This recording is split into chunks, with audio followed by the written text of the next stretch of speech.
pas de professionnalisation, et encore une fois, c'est là où je me suis rendu compte, pas d'objectif de projet. En fait, on récolte juste pour transmettre. Ouais. Et donc là, à ce moment-là, on est vraiment, entre guillemets, comme une banque. Ou, si on peut appeler ça, un bailleur de fonds. Collecteur d'argent. On collecte l'argent et on le redistribue. Mais là où ça me gêne maintenant, quand j'y repense, c'est qu'au moins, à la limite, il faut qu'on apporte une valeur ajoutée. Parce que sinon, quelle est la différence de que le donateur, il donne directement au Maroc? Ce podcast-là, c'est ça le but, c'est de partager les expériences. C'est important qu'on ait des moments comme ça où on peut, de structure à structure, de structure à donateur, se partager les expériences, la réalité, pas l'expérience des réseaux, pas les mises en scène des réseaux sociaux. Non, la réalité des terrains humanitaires, la réalité de la responsabilité, la réalité de collecter l'argent des autres et de porter des projets et de les exécuter. Voilà, pas les photos d'Instagram et les belles vidéos de YouTube. Salam alaikum wa rahmatullahi wa barakatuh. Bienvenue à toutes et à tous dans un nouveau podcast de la plateforme de l'humanitaire. Alhamdulillah.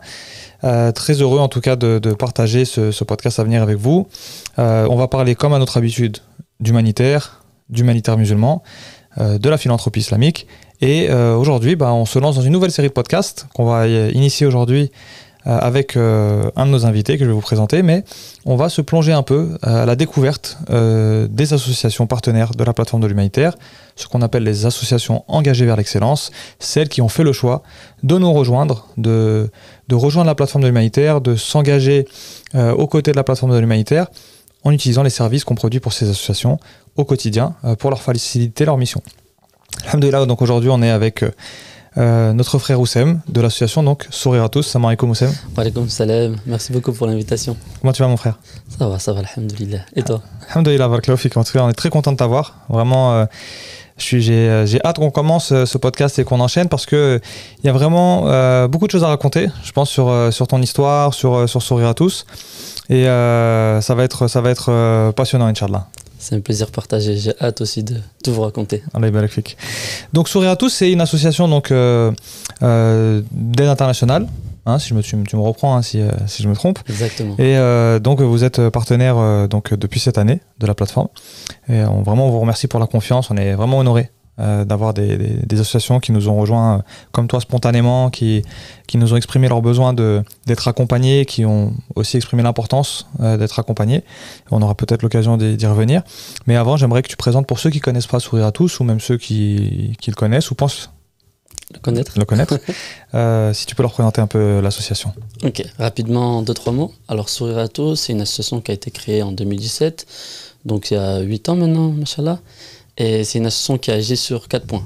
Le premier point, c'est l'accès à l'eau, l'accès à l'éducation, on fait aussi de la protection à l'environnement. Et enfin, le dernier point, c'est tout ce qui est réhabilitation et rénovation de bâtiments tels que écoles, orphelinats, dispensaires, etc. Donc on agit sur ces 4 points.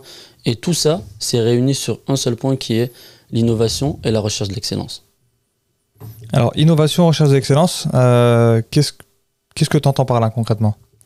En fait, on s'est rendu compte que l'humanitaire, en tout cas de la manière dont je le vois, il n'a pas forcément changé entre quand j'étais le petit qui avait 15 ans et qui voyait les campagnes un peu sur les réseaux sociaux, et aujourd'hui, maintenant que j'ai 24 ans, j'avais pas l'impression que ça changeait. Il y a encore des puits qui sont faits, il y a encore des plantations d'arbres fruitiers, sans critiquer ces projets, bien évidemment, et qui sont incroyables, mais la manière dont c'est fait, c'est encore une fois les mêmes processus.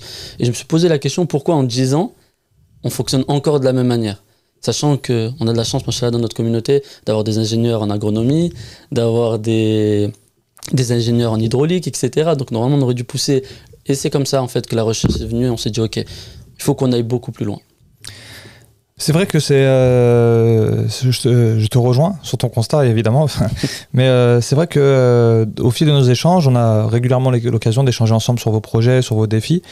Et la recherche de l'innovation, c'est quelque chose qui vous caractérise, c'est vrai, parce que tu es toujours là à te casser la tête, mais comment on peut améliorer ça, et si Ayoub, et si on fait ça, qu'est-ce que t'en penses, et voilà, tu es toujours dans un souci, machallah, d'amélioration, et c'est bien parce que tu as aussi re-questionné en fait les pratiques, tu as re-questionné le secteur, tu as re-questionné la manière dont les projets sont faits, et surtout tu as eu la chance d'avoir un parcours international. Donc j'aimerais bien que tu nous racontes un peu comment est né en fait Sourire à tous, Oussem, comment ça a commencé et que tu puisses partager un peu à tous ceux qui auraient envie ou sont inspirés ou ont ça dans la tête et dans le cœur d'ailleurs, parce que on sait que l'humanitaire musulman, il commence dans le cœur, il commence avec cette intention de vouloir faire du bien, il commence avec cette intention de vouloir faire des bonnes actions. Donc ça commence toujours avec la bonne action, avec la bonne intention, mais maintenant, après derrière, il faut la bonne action, justement. Voilà, si tu peux nous raconter un peu le processus, comment s'est passée la naissance de Sourire à tous? Allez, parfait. Je vais tout vous raconter. Donc déjà, rapidement, pour me présenter, moi je m'appelle Oussem, actuellement j'ai 25 ans, j'ai fait 25 ans il y a une semaine, et je suis originaire du sud de la France, je viens de Nîmes, donc c'est une petite ville. Et à la base, moi j'ai fait mes études en scientifique, donc j'ai fait un bac S. C'est pas forcément un choix que j'ai fait. Je voulais rendre fier mes parents, donc je me suis dit je veux juste l'excellence. Je veux faire les études les plus compliquées. Je me suis pas forcément posé la question de pourquoi je veux faire ça. Et puis rapidement la question, je sais pas d'où cette réflexion est venue, peut-être de mes parents, de l'éducation qu'ils m'ont toujours apporté, etc. J'ai commencé à me dire, ok, mais quel est mon rôle à moi, Oussem, dans ma ville, en France, dans le monde entier? Et puis j'ai commencé à me questionner. Et donc à ce moment-là, pour être honnête, au début, Sourire à tous, c'est né d'un objectif de création d'entreprise. Rien à voir avec l'humanitaire. Sauf que j'avais 16 ans à ce moment-là, j'étais en première, si je dis pas de bêtises. 16 ans, j'étais en première, et mes parents, ils n'avaient pas forcément les moyens. Et en fait, il fallait que je relie toutes les procédures, etc. à mes parents. Et j'avais peur en fait de leur causer du tort si par hasard je fais quelque chose et que après ça leur crée des problèmes financiers, etc. Et donc à ce moment-là, je me suis dit, ok, en faisant mes recherches pour devenir patron d'entreprise à 16 ans, j'ai vu qu'il y avait une nouvelle loi qui était sortie, qui permettait à un jeune, je crois que c'était à partir de 16 ans, de devenir président d'association. Et en fait, tout est venu de là, subhanallah. Et je me suis dit, ok, et donc je me suis dit, en fait, pourquoi moi, je veux créer une entreprise? C'était pas forcément pour faire de l'argent, c'était juste pour entreprendre quelque chose et me sentir vivant, parce que les sciences, ça m'intéressait pas forcément. Du coup, je me suis dit, autant utiliser cet élan, en fait, cet engagement-là qui est à la base pécunier, pour justement le mettre à profit des personnes dans le besoin. Et voilà comment à la base Sourire à tous a été créé, c'est juste comme ça. Ça veut dire qu'en fait, c'est né de l'envie d'entreprendre, et quand tu as vu qu'il y avait possibilité de le faire en ayant un sens humain, en fait, et pas seulement lucratif, quand tu as vu, mais attends, je peux entreprendre, je peux porter des projets, mais ces projets-là, ils vont être utiles aux autres. C'est ça qui t'a... Là, ça, pour toi, ça a été évident que c'est ça que tu voulais faire, et que tu voulais plus seulement faire du lucratif. Enfin, tu voulais pas faire du lucratif, en fait, tu voulais faire du non lucratif. C'est-à-dire que tu voulais faire des projets qui ont un sens pour toi, qui ont un sens dans leur mission. Et là, ça a été un déclic pour toi, c'est ça? Exactement. Et je veux même vous raconter l'histoire. Comment ça s'est passé? Je me rappellerai toute ma vie. J'étais en cours de physique-chimie. Et effectivement, oui, j'étais en première. Et j'étais là, je me posais la question, etc. Je me dis, vas-y, il faut que je crée cette association, mais comment je vais faire? Je me dis, il faut pas que je réfléchisse. Je finis le cours de physique-chimie, je vais, à l'époque c'était à la préfecture qu'on récupérait les papiers. Je vais à la préfecture pour récupérer les papiers, le lendemain j'aurai un cours de physique-chimie.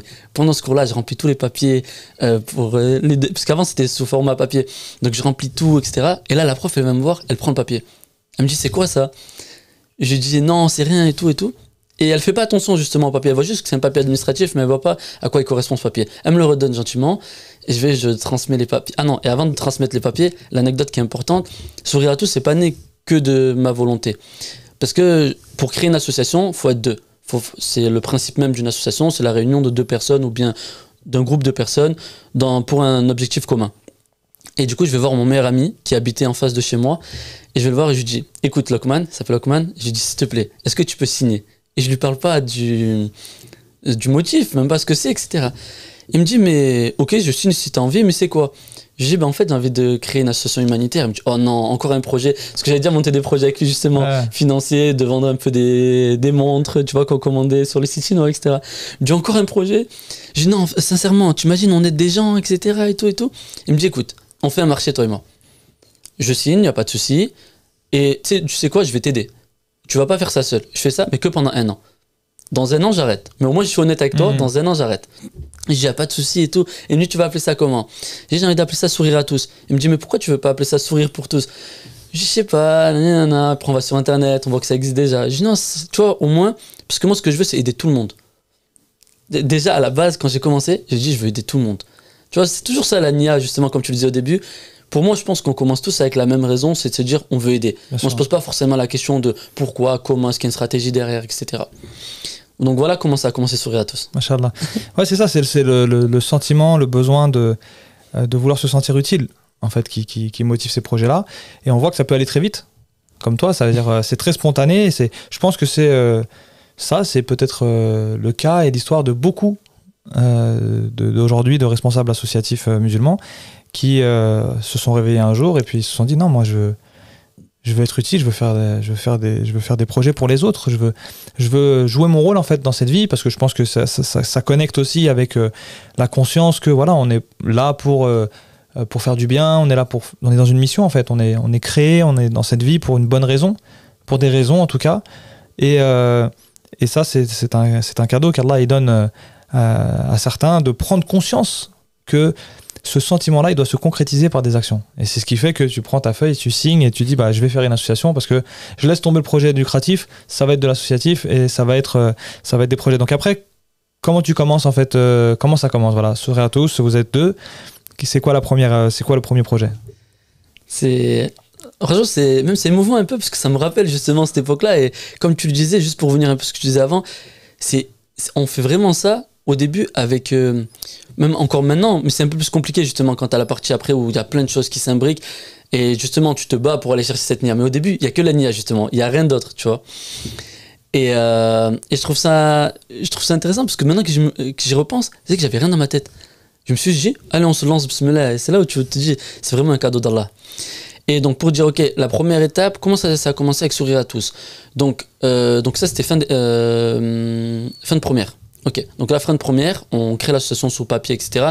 Tu sais, le temps que les papiers arrivent, c'était le 7 juin 2017 quand on reçoit les papiers. Je me rappelle encore. Du coup, on reçoit les papiers et tout. On se dit, attends, comment on fait? Parce que là, c'était en plein été, donc on n'avait rien fait les 3 premiers mois, juste de la structuration. Qu'est-ce qu'on va faire quand on va reprendre l'année?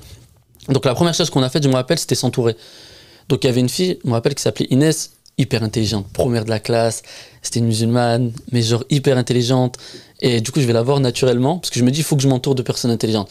Je lui dis, est-ce que ça t'intéresse de rejoindre l'aventure? Elle me dit, bah écoute, moi, ma maman, elle a une association, mais ça serait trop bien qu'on crée notre association et qu'elle, en même temps, elle puisse nous protéger. Je me dis, bah c'est trop bien, moi, je commence dans un cadre, j'ai des personnes référentes à qui qui ont de l'expérience, à qui je peux poser des questions. Donc voilà, la première étape, ça a été de s'entourer. Donc c'est ce qu'on a fait pendant l'été.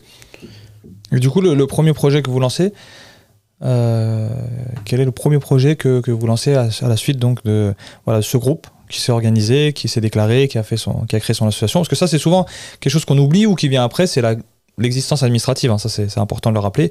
C'est important de bien, même si on est autorisé à faire ce qu'on appelle des actions de fête, des associations de fête, mais c'est bien de se déclarer, d'être structuré, parce que voilà, ça permet de se projeter de façon beaucoup plus professionnelle. Donc quand vous l'avez fait ça, quel est le premier projet qui vous vient en tête et pourquoi? Premier projet, je pense qu'on a fait comme toutes les associations, et c'est pour ça que justement, quand j'entends qu'il y a beaucoup trop d'associations, que toutes les associations font la même chose, pour moi justement, il faut juste laisser le temps en fait à la maturité. On ne peut pas commencer à faire de l'humanitaire, dire directement je vais faire des projets de développement. Et au contraire, moi je trouve ça dangereux justement de commencer par des projets de développement, parce que ça serait réduire justement la nécessité de compétences et de connaissances à faire ces projets-là. Donc nous, on a commencé par un projet simple qui est des maraudes. Alors je précise, parce que peut-être certains qui nous écoutent aujourd'hui comprennent peut-être pas la différence entre un projet de développement et un projet d'urgence. Donc on a 2 grosses typologies, on va dire, même si on a un peu plus, mais on a 2 grosses typologies qui sont les projets d'urgence qui ont pour but de sauver des vies, hein, d'apporter une aide immédiate dans l'instant avec un besoin qui est urgent. Et donc par exemple, comme tu as dit, les maraudes ou l'aide alimentaire, l'aide médicale, l'aide aux réfugiés, etc. Ça, c'est des projets d'urgence. Et après, on a ce que tu as énoncé, les projets de développement qui nécessitent plus de bagages, plus de connaissances, plus d'expérience, plus de ressources, et qui sont des projets qui sont là pour changer la situation en elle-même. C'est-à-dire, voilà, on n'est plus en train de répondre à un besoin, on est en train d'essayer de changer la situation, d'attaquer la cause de la crise, la cause de ce qui crée l'urgence. Voilà, si on peut dire. Donc le développement, c'est pour changer la situation, et l'urgence, c'est pour répondre à un besoin immédiat, avec souvent l'objectif de sauver des vies ou de préserver la vie humaine. Exactement, j'aurais pas mieux résumé. Et du coup, nous, on commence par un projet, si on peut dire, d'urgence, mais j'aurais même appelé ça un projet, pour moi, court terme, les maraudes. Parce qu'en soi, on n'est pas vraiment dans l'urgence, parce qu'on ne sauve pas réellement des vies. on améliore un tout petit peu les conditions de vie sans être du développement parce que ça reste du court terme. C'est vrai que les maraudes, c'est assez... Je sais pas comment toi, justement, Ayoub, tu aurais défini les maraudes. Bah, les maraudes, pour moi, c'est d'urgence. Hein. On s'adresse clairement à une population qui est en danger, qui vit dans la rue, qui est sous-alimentée, qui a des problématiques d'hygiène. Donc, c'est clairement de l'urgence. Et c'est vrai que la maraude, ça a été mon cas aussi hein, quand j'ai commencé l'humanitaire musulman. La maraude, c'est souvent la première étape, en fait. Pourquoi ? Parce que c'est simple. C'est très simple à mettre en place. On prend conscience, on dit bah tiens je vais faire des sandwichs ou je vais faire des plats et je mets ça dans des sacs et puis je vais au centre-ville, voilà on va dans les grandes villes et puis malheureusement la pauvreté elle est présente donc on trouve toujours des personnes en situation de précarité, des personnes sans domicile fixe et puis on va commencer à distribuer et c'est pour moi la première étape et là où je te rejoins que pour moi c'est un passage utile en fait parce qu'il permet de mettre comme on dit le pied à l'étrier, il permet de commencer à prendre la température de qu'est-ce que c'est que d'entrer en relation avec des personnes tierces qui sont dans le besoin.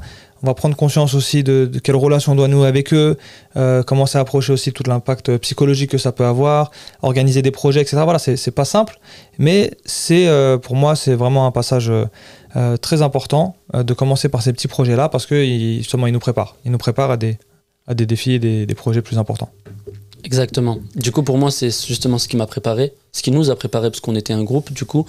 Et dès le début, par contre, je ne sais pas si c'est de par, justement, mes études scientifiques, etc., on a voulu apporter de la rigueur.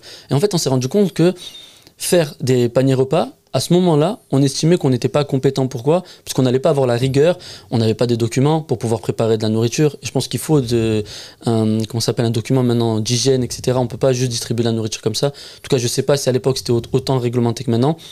Mais je sais que maintenant, entre guillemets, si on fait ça dans les règles en bonne et due forme, voilà, c'est ça, en bonne et due forme, il faut avoir des autorisations, etc. Et nous, à ce moment-là, dès le début, on s'est dit, ok, il y a il y a plein de règles, etc., d'hygiène et sanitaire. Et deuxième chose, on se dit, ok, il y a la Croix-Rouge qui le fait déjà.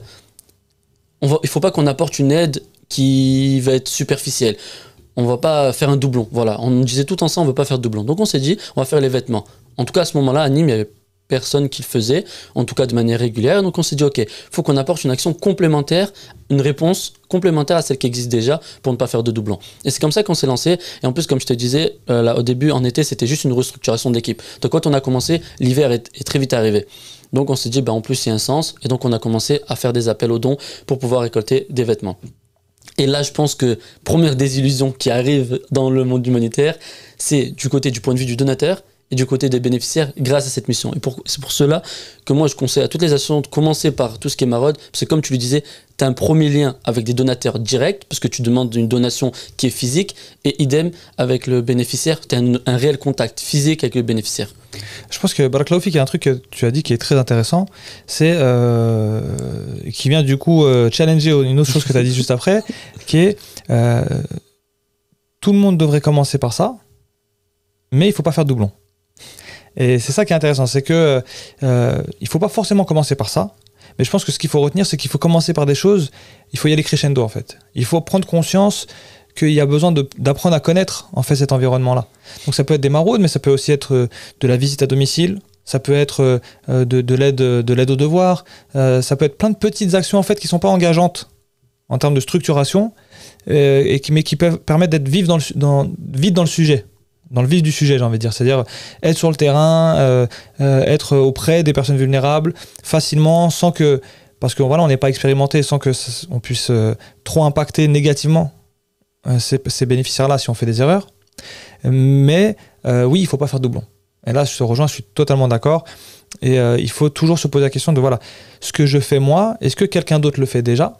S'il le fait bien, est-ce que je peux pas rejoindre cette dynamique-là ? S'il le fait, entre guillemets, pas bien, c'est-à-dire si je vois qu'il y a des axes d'amélioration, est-ce que je peux proposer, moi, de venir enrichir ce projet-là ? Et si ça, c'est pas possible, effectivement, de se dire, écoute, je fais mon projet et je vais le faire autre part. Par contre, je vais pas le faire là où ils le font. Parce que sinon, déjà, ça pourrait apporter, il y a plein de raisons, mais ça pourrait être du gâchis sur les aides, parce qu'il y aurait trop au même endroit, au même moment. Et surtout, il y a ça pourrait poser une sorte de cadre de concurrence entre deux associations qui sont là pour faire du bien en fait. Donc je pense qu'il faut, c'est très juste ce que tu as dit, toujours avoir cette idée que on veut faire le bien, mais on fait attention de ne pas faire de doublons et toujours essayer de s'améliorer, de voir comment est-ce qu'on peut soit renforcer un projet qui existe, soit venir apporter quelque chose de nouveau, donc l'innovation comme tu l'as dit au début de ce podcast. Mais je suis tout à fait d'accord avec toi. Je trouve que Barakallahu Fik, c'est très pertinent, machallah. Et vous savez, de temps en temps, on a la chance d'avoir des associations qui nous contactent justement avant de créer l'association pour nous demander, ok, est-ce que vous avez des conseils, chose normale, parce que c'est ce que j'ai fait également avant de créer mon association. Et la première chose que je leur demande, je leur pose tout le temps les deux mêmes questions. Pourquoi tu veux faire ça? Tu vois, c'est important de revenir à le pourquoi, parce que de temps en temps, c'est juste en gros pour vivre une mission humanitaire. Pas de souci, tu peux rentrer dans une association, leur dire ok, moi j'ai un projet, je vais me mettre à fond et j'ai envie de faire cette mission humanitaire et la porter en charge. Et j'en suis sûr certain, la prendre en charge. Et je suis sûr et certain qu'il y a forcément des associations qui seraient intéressées par ce genre de profil. Et là, on arrive à la deuxième question, c'est qu'est-ce que tu vas apporter de nouveau? Et c'est là où ça commence à devenir intéressant. Je vous donne un exemple, il y a des frères qui nous ont contactés il y a 1 an, qui à la base, il y a 4 ans, ils avaient fait un projet, on avait fait un projet ensemble à Zanzibar, ils voulaient faire un forage, c'était juste des amis de lycée et qui ont fait un forage à Zanzibar. 4 ans plus tard, j'étais en Chine, j'étudiais en Chine, ils me recontactent, ils me disent « Oh Wissem, je pense qu'on veut créer notre association ». Pareil, je leur pose cette question, ils me disent « On n'a pas la réponse, on revient vers toi ». 3 semaines, 1 mois plus tard, ils reviennent vers moi, ils me disent « Écoute, au vu des échanges qu'on a eu avec toi, au vu des échanges qu'on a avec 2 associations, on s'est rendu compte qu'il n'y a personne qui gère la partie construction des associations. Il n'y a pas d'association professionnelle qui accompagne ces associations pour construire des bâtiments, pour faire de la rénovation. Nous, c'est ce qu'on veut faire. Maintenant, toutes les associations les contactent pour pouvoir construire, développer, et ça apporte une réelle compétence en fait. Et là, ils ont un marché qui est... Je parle de marché souvent parce que on n'est pas dans un... J'emploie le terme marché, mais c'est pas un business. Oui, c'est une analogie. Une analogie, exactement. Mais voilà, en fait, quand on apporte quelque chose, ce secteur-là de l'humanitaire, justement, je reviens à ce que je disais au tout début, il n'a tellement pas été challengé depuis plus de 10 ans. En tout cas, selon mon point de vue, je suis sûr certain qu'il y a des innovations qui sont pondues chaque année. Mais en tout cas, pour moi, il n'y a pas eu de grande innovation sur le domaine humanitaire qui a tellement de choses à faire. Je te rejoins, il y a beaucoup de choses à faire. Je pense qu'il y a eu des innovations. Par contre, on peut rentrer plus en détail sur ça. Je pense qu'il y en a eu, mais elles ne sont pas connues. Tu vois, je pense, notamment vous, c'est le travail que vous faites à essayer de développer des projets, d'améliorer, etc. Tout le monde ne le sait pas. Et je pense qu'il y a plein d'acteurs comme ça. Moi, je le vois parce que, voilà, alhamdoulilah, j'ai l'opportunité d'être en échange avec plusieurs acteurs. Il y en a quand même qui essayent d'apporter des projets innovants et c'est là aussi que nous, on veut intervenir, c'est-à-dire à la plateforme, de pouvoir mettre en avant en fait ces initiatives. C'est important parce que si Sourire à tous produit un projet innovant, une initiative, alors il faut que ça puisse profiter aux autres, que cette innovation ne reste pas enfermée dans son petit cercle et que ça soit une sorte de petite bulle, tu vois, qui est autonome et qui est indépendante. C'est important justement, comme tu disais, c'est voilà, de pas faire doublon, mais aussi de s'enrichir les uns les autres et quand il y a des beaux projets, franchement, je vois moi des beaux projets dans la communauté. Machallah, franchement, des gens qui se donnent du mal à essayer de produire des projets innovants, impactants, parce que c'est pas que l'innovation, c'est qu'il faut que ça crée de la valeur en fait. Il faut que ça crée de l'aide. Il faut que ça puisse avoir une utilité réelle sur le terrain. Mais alhamdoulilah, il y a des projets innovants. Il y a des projets innovants et maintenant, le défi, c'est est-ce qu'on va réussir à faire que ces projets innovants-là puissent profiter au maximum des acteurs pour que ça puisse profiter au maximum aux bénéficiaires. Rejoignez notre newsletter et restez informés des initiatives qui transforment la philanthropie islamique. Abonnez-vous pour découvrir des opportunités d'engagement, des conseils pour donner et agir et des réflexions motivantes. Engagés ensemble pour une philanthropie islamique porteuse de sens. Je suis d'accord. C'est vrai que depuis le début, je parle de manque, entre guillemets, d'innovation, mais c'est plus par rapport à un manque d'innovation sur 10 ans. Mais effectivement, moi aussi, je te rejoins totalement. Même, on parle d'innovation en termes de création, mais il y a même aussi en termes d'amélioration. Je trouve que maintenant, les associations, même les plus jeunes, elles sont de plus en plus professionnalisées tôt. Et ça, pour un donateur, c'est une très très bonne nouvelle. Parce que ça veut dire que la sadaqa, elle va être très très bien utilisée et il y aura le moins de pertes. Parce qu'on le sait tous, Et je pense que tous les acteurs humanitaires me rejoindront sur ça. Quand on est jeune et quand on commence l'humanitaire, il y a forcément de la perte. Et c'est au fur et à mesure de l'expérience, etc., qu'on arrive à avoir le moins de pertes sur une donation. Quand on parle de perte, on parle d'optimisation, c'est-à-dire de pouvoir faire plus, pouvoir faire plus avec le même budget ou de pouvoir faire plus avec les mêmes ressources. Exactement. C'est sûr que mais c'est ça l'expérience et c'est là aussi que chacun doit jouer son rôle à ça. C'est-à-dire que toi, comme tu le fais aujourd'hui, en partageant avec d'autres associations, ou comme nous, on peut le faire en partageant avec vous et en redonnant à d'autres associations, on arrive à apporter ces outils et ces méthodes et ces expériences d'optimisation aux autres. Comme ça, tout le monde arrive à grandir. Mais du coup, toi, Oussem, tu penses que ce côté-là de recherche, de recherche d'optimisation, ça t'est venu comment à travers ton parcours Est-ce que pour toi c'est une formation académique que tu as eue à quel moment tu en as pris conscience? Je me rappelle qu'on avait eu un échange en peut-être 2022 ou quelque chose comme ça. Hein si on peut revenir un peu sur ça, je pense que ce sera enrichissant de comprendre comment tu en es arrivé à penser ton action humanitaire de cette manière-là. Ok, parfait. Bah écoute, on va reprendre dans l'histoire et tu vas voir le cheminement, il est assez logique. Et puis s'il y a d'autres associations du coup qui se reconnaissent dans ce parcours, ça m'étonnerait pas parce qu'en soi on a plus ou moins tous la même... En tout cas, on se rejoint beaucoup sur ce parcours-là. Donc, on a commencé par la distribution de vêtements. Et là, je me rends compte, au bout d'1 an de bilan, ok, on a distribué des vêtements, mais qu'est-ce qu'on a laissé comme trace? Et puis même, je me suis rendu compte que les mêmes bénéficiaires, ils revenaient à chaque fois. Et donc là, j'ai remis en question l'utilité de mon action. Est-ce que je fais ça réellement pour les aider ou est-ce que je fais ça juste pour entretenir un projet qui me tient à cœur? Et c'est là où, du coup, la remise en question a commencé.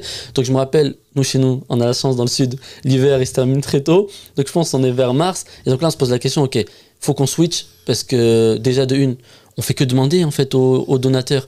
Et on s'arrête plus parce qu'on donne et en fait, il n'y a rien qui permet d'entretenir le projet.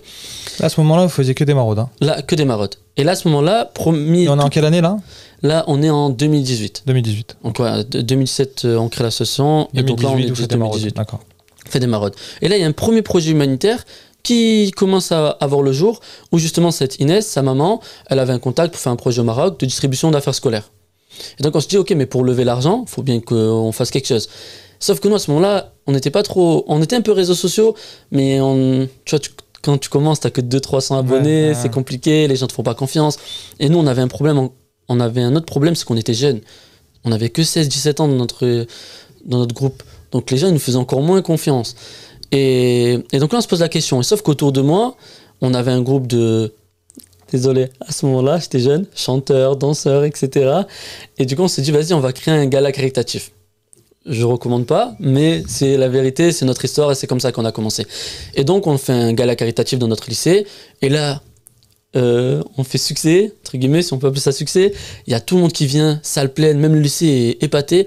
Et donc, on arrive à collecter les fonds. Donc, on envoie l'argent au Maroc. Là, vous collectez combien à cette époque? Pour être honnête, je pense en collecte, c'était 3 € la place. Il y avait 300 places, 900 €, plus avec les coûts qu'on a eu. Mais je crois que les coûts, on les avait fait avec notre argent personnel. Une histoire entre 600 et 900 €. Ce qui était beaucoup pour vous à l'époque. Pour moi, c'était... Dis-toi, j'avais peur. Et je me rappelle une anecdote. Justement, mon meilleur ami, qui est Lokman, quand on termine le gala, tout l'argent a été donné en liquide. Il est sorti avec un sac poubelle rempli d'argent, 2 pièces, etc. Il m'a pleuré toute ma vie. On était rentré le soir chez lui. Il devait peut-être, je sais pas, 22h, 23h, on comptait l'argent. Non, c'était des bons moments. Et donc là, on se dit, ok, on fait la comptabilité, si on peut appeler ça, et on envoie l'argent au Maroc. Sauf qu'à ce moment-là, on n'a pas forcément de retour, mais pareil, par manque de professionnalisation. Alors vous envoyez au Maroc, comment ça se passe? Pourquoi vous envoyez au Maroc? Voilà. Comment de la salle du lycée à Nîmes, ça termine au Maroc? Franchement, hyper facile. Encore une fois, par facilité. Inès, sa maman, elle avait une association. Elle connaissait quelqu'un au Maroc. Je me rappelle à ce moment-là, Didier Ahmiden nous avait partagé. On était contents, etc. Mais voilà, pas de professionnalisation. Et encore une fois, c'est là où je me suis rendu compte, pas d'objectif de projet. En fait, on récolte juste pour transmettre. Ouais. Et donc là, à ce moment-là, on est vraiment, entre guillemets, comme une banque. Ou, si on peut appeler ça, un bailleur de fonds. Collecteur d'argent. On collecte l'argent et on le redistribue. Mais là où ça me gêne maintenant, quand j'y repense, c'est qu'au moins à la limite, il faut qu'on apporte une valeur ajoutée. Parce que sinon, quelle est la différence de que le donateur il donne directement au Maroc? Mais la réflexion est arrivée après. Et donc justement, quand l'été passe... je pense qu'il y a un point très important que tu soulèves ici, Oussem Baraklaoufik, c'est que envoyer de l'argent, ce n'est pas un projet humanitaire. Exactement.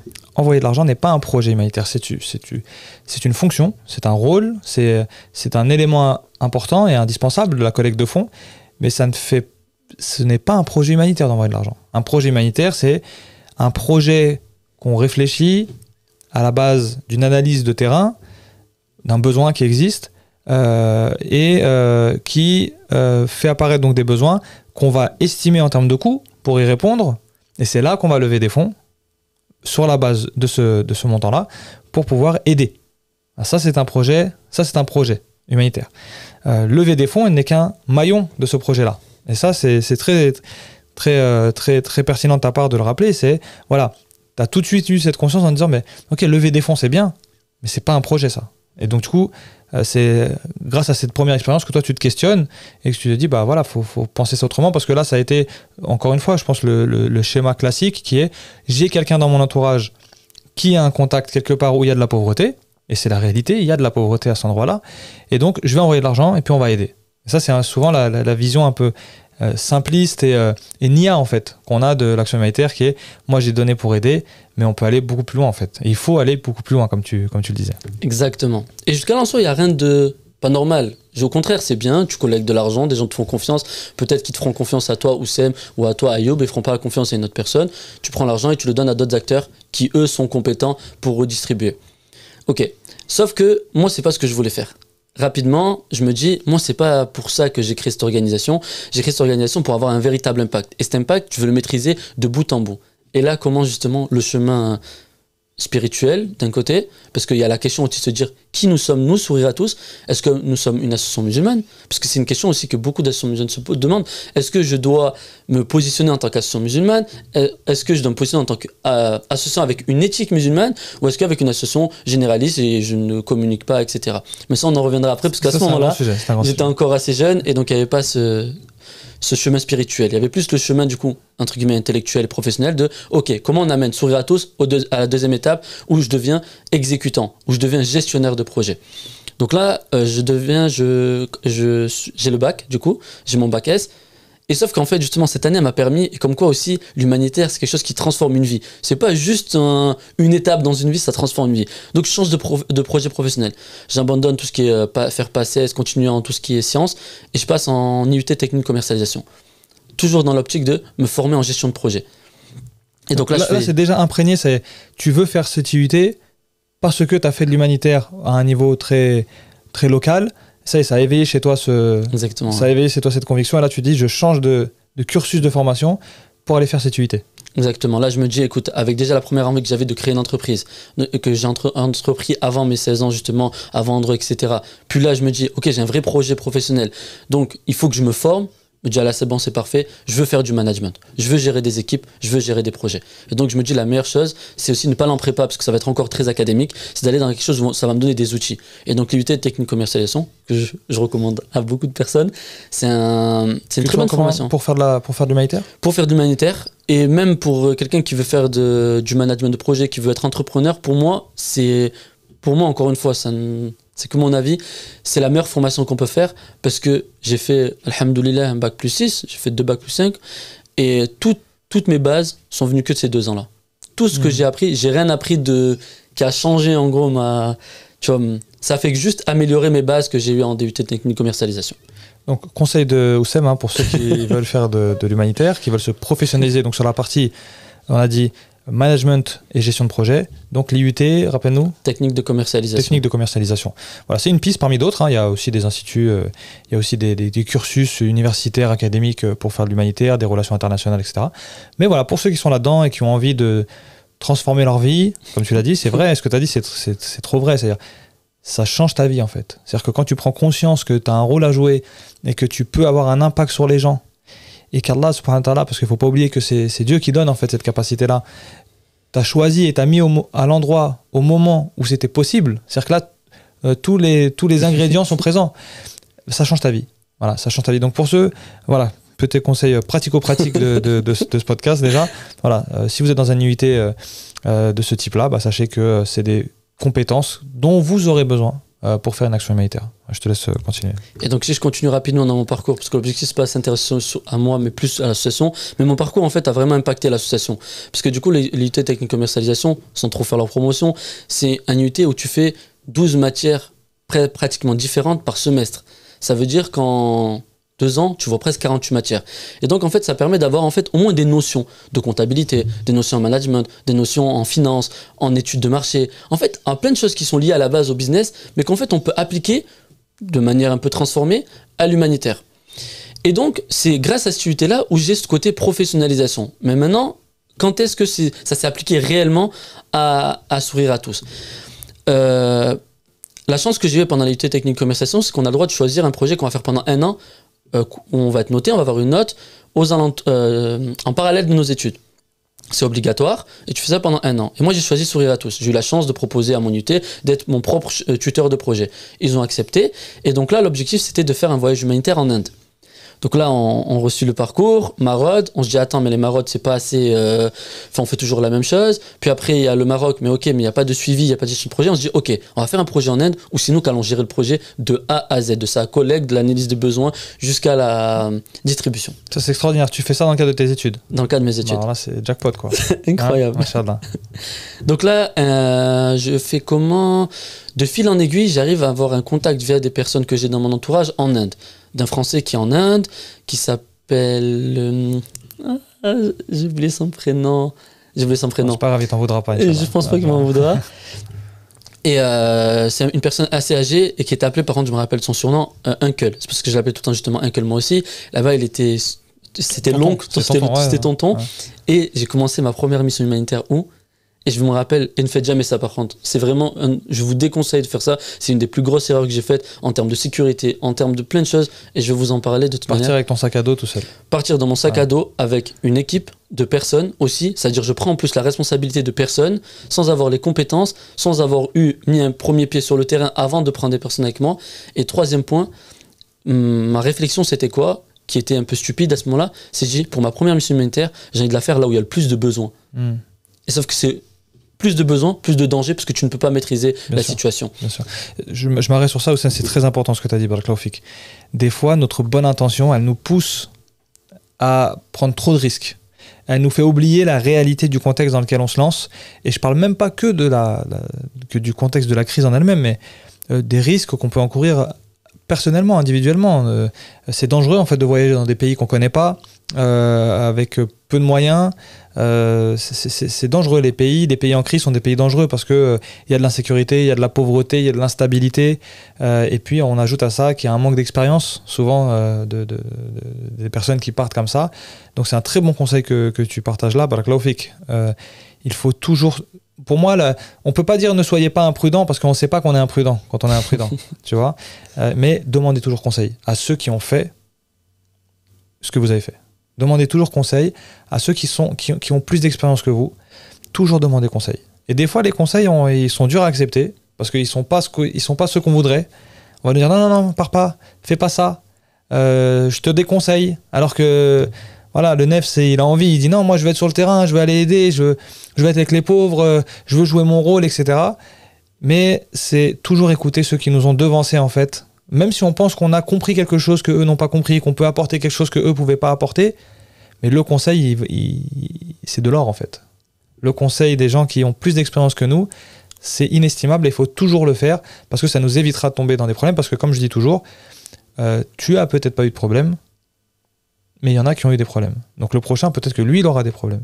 C'est pas parce que c'est pas arrivé aux autres que ça nous arrivera pas. Et donc ça, c'est vrai que des fois, la bonne intention est vraiment la noble intention, cette détermination à vouloir faire du bien, des fois elle nous fait oublier un peu les risques, elle nous fait outrepasser un peu les limites de la raison, quoi. Je suis 100% d'accord. Et surtout d'autant plus quand tu commences à faire de la gestion de projet. Parce que là, du coup, tu as une responsabilité qui est de bout en bout vis-à-vis des donateurs de ton bailleur de fonds, vis-à-vis de tes donateurs à toi directement, vis-à-vis des personnes que tu embarques et surtout vis-à-vis de tes bénéficiaires. Parce que la manière dont tu vas justement acheminer cette aide va pouvoir les mettre en danger ou bien leur apporter une aide bénéfique. Mais il n'y a pas que du bien en fait. Et c'est pour ça que je reviens sur ce point et je le dis tout le temps. Aujourd'hui, dans le monde humanitaire, et surtout les relations internationales, elles sont tellement complexes et tellement complexes à comprendre et à analyser que pour moi, c'est important de se dire, c'est important de ne plus baser l'action humanitaire que sur la NIA. La NIA est une composante importante d'un projet, mais pas que. Il y a aussi les compétences. C'est pas juste pour faire beau sur Instagram, de dire qu'on a des process. C'est important, c'est là pour protéger. Bien sûr, et puis il y a la notion du respect de la amana derrière. Faire des projets, les penser, c'est une chose. Les exécuter, c'en est une autre. Les assumer, c'en est encore une autre. Et être en capacité d'analyser tous les risques qu'il y a dans mon projet, tout ce qui pourrait arriver, comment je me suis préparé à affronter tel risque, comment je me suis préparé à affronter telle complication. Si on n'a pas fait tout ça, on va se retrouver, et ça c'est arrivé à plus d'un, dans une situation où on est dépassé. On est dépassé parce qu'on a vu trop loin, on a vu trop au-dessus de nos capacités. Il y a eu la volonté était noble, la volonté était pleine, elle était immense, mais on n'a pas croisé cette volonté-là avec la capacité. Qu'est-ce qu'on est capable d'assumer aujourd'hui? Et comme tu le disais, surtout dans la gestion de projet où c'est un métier, la gestion de projet. C'est une science, la gestion de projet. Donc la bonne intention, c'est une chose, mais la bonne intention, et comme on l'a déjà dit dans d'autres podcasts sur lesquels on a pu échanger sur ce sujet-là, la bonne intention ne suffit pas. Mais par contre, elle est primordiale. Pour nous, surtout humanitaires musulmans, c'est-à-dire avec une dimension d'adoration, d'éthique, l'intention est primordiale. On fait ça pour plaire à notre Seigneur. C'est-à-dire que on considère que ces projets-là, que ces personnes vulnérables qu'on peut aider, ce sont des occasions, des opportunités qu'on a de satisfaire notre Seigneur à travers cette épreuve qui nous met devant les yeux. C'est-à-dire, être face à un pauvre, c'est une épreuve pour nous. Être face à quelqu'un qui est dans le besoin, qui est dans une situation de vulnérabilité, c'est une épreuve pour nous. Comment on va y répondre? Est-ce qu'on va tourner la tête? Est-ce qu'on va se trouver des excuses? Est-ce qu'on va se challenger comme tu as pu le faire en disant il faut que je le fasse, mais il faut que je le fasse bien? Est-ce que je vais aller jusque-là de me dire je dois le faire bien? Si je le fais, il faut que je le fasse bien. Je le fais pas pour faire. Je le fais pas pour mettre une photo sur les réseaux. Comme tu l'as dit, donc voilà, c'est aussi une épreuve pour ceux qui portent les projets. Ça, faut pas l'oublier. C'est-à-dire, quand on prend cette responsabilité-là, c'est une grande responsabilité qu'on prend et c'est une épreuve pour celui qui le fait. C'est Barakallahu fik, Oussem, c'est très intéressant, ça, c'est très important. Écoutez, c'est une très bonne c'est un très bon lien que tu fais avec la suite de mon histoire. Et ce que je vais vous raconter, c'est tout ce qu'il ne faut pas faire. Et je le raconte tout le temps justement à des associations, mais en off. Du coup, merci beaucoup Ayoub de me permettre de mettre la lumière sur tous mes échecs. Parce que sur ce projet-là, je pense qu'on ne peut pas faire pire que ce que j'ai fait. Vraiment. Donc au moins, je pense que c'est une bonne étude de cas de ce qu'il ne faut absolument pas faire en humanitaire. Donc comme je vous disais, j'étais en pendant mes études, je peux développer un projet pendant 1 an. Ça fait partie de mon cursus scolaire. Et donc je choisis de faire un projet, parce que je ne vous ai pas dit encore la destination. Je vais sur Internet. Encore une fois, très stupide de faire ça. Au lieu d'aller mener une vraie étude de besoin au vrai des communautés sur place, je vais sur Internet et j'écris endroit avec le plus de besoins. Tu vois, recherche bête comme ça, etc. Ouais. Et là, je tombe sur quoi? Liste des plus grands bidonvilles au monde. Moi, intelligent comme je suis, je fais quoi? Je regarde, c'est quoi le top 1? Dharavi, Mumbai. Ouais. Encore une fois, inconscience totale. Ah, vas-y, parfait. Je note dans le project proposal que je dois donner à l'UT, on va faire une mission humanitaire à Mumbai, etc. Nanana. Ok. Entre-temps, il y a eu des étapes, comme j'ai dit, j'ai rencontré Uncle qui m'a donné du coup les besoins, etc. Mais c'est venu de là l'idée de la destination. On va vite parce que le plus important, c'est pas la destination, mais qu'est-ce qui s'est passé après, pendant le voyage humanitaire. Donc on développe notre projet et là on fait un deuxième gala caritatif. Et là dans une très grande salle, la plus grande salle à Nîmes qui s'appelle Paloma. Donc on invite à ce moment-là la bande organisée, on ramène des grands chanteurs, etc. Encore une fois, je déconseille, mais bon, c'est mon parcours, donc voilà. Et pareil, on récolte beaucoup de fonds là, à ce moment-là. Enfin, beaucoup. Pour nous, à ce moment-là, c'était 3 000 €. C'était énorme. C'était beaucoup, beaucoup d'argent. Et donc là, on se dit, OK, on va faire notre mission humanitaire en Inde, à Dharavi. On va à Mumbai, donc encore une fois, pas de connaissance du pays, aucun contexte, aucune analyse du contexte, rien. On part comme ça avec un sac à dos, comme si on allait en voyage en backpack. On arrive sur place, on arrive à plus de 2 h du matin, en plein milieu du bidonville. Des personnes avec des machettes, des chiens partout. Incroyable. Je me dis, mais... Et là, je commence à réaliser la bêtise que je suis en train de faire. Aucun manque de sécurité total pour mon équipe, aucune organisation, puisqu'il n'y a personne qui est venu me récupérer. Enfin bref, donc déjà même... Pas de contacts locaux. Le seul contact, Uncle qui vit lui là-bas sur place, mais encore une fois, manque d'organisation. Je ne lui ai pas demandé de venir me récupérer à l'aéroport, je ne voulais pas le déranger. Tu vois, Nia en fait dans... Est-ce qu'on peut dire que tu as un peu organisé ça comme un voyage touristique? Exactement. Oh, pour être honnête, exactement. Et ça, c'est catastrophique. Toi, tu considères que c'est une erreur, ça, aujourd'hui? catastrophique. C'est pour ça que je suis un peu aussi contre quand on dit voyage humanitaire. Pour moi, il faut vraiment faire la distinction, et c'est pour ça que je fais attention quand je mets ça sur mes réseaux sociaux, entre voyage humanitaire et mission humanitaire. Ouais. On n'a jamais ramené personne avec nous en mission humanitaire. Mais mission humanitaire, on les fait, on est 2-3, très souvent avec des personnes qui ont déjà fait des missions humanitaires avant, ou bien avec des professionnels. Donc au moins je suis sûr et certain que je ne prends pas de risque. Par exemple, si j'ai besoin de faire une mission santé, je prends avec moi un médecin, parce que c'est lui qui va être la compétence, et moi qui va être l'organisateur, et faire le lien entre tout ça. Mais voilà. Ce que je veux dire, c'est que les personnes qui t'accompagnent sont des personnes qui ont une utilité à être présentes sur ce terrain-là. Exactement. Un médecin, un agronome, quelqu'un qui a une utilité à être présent sur ce terrain de crise.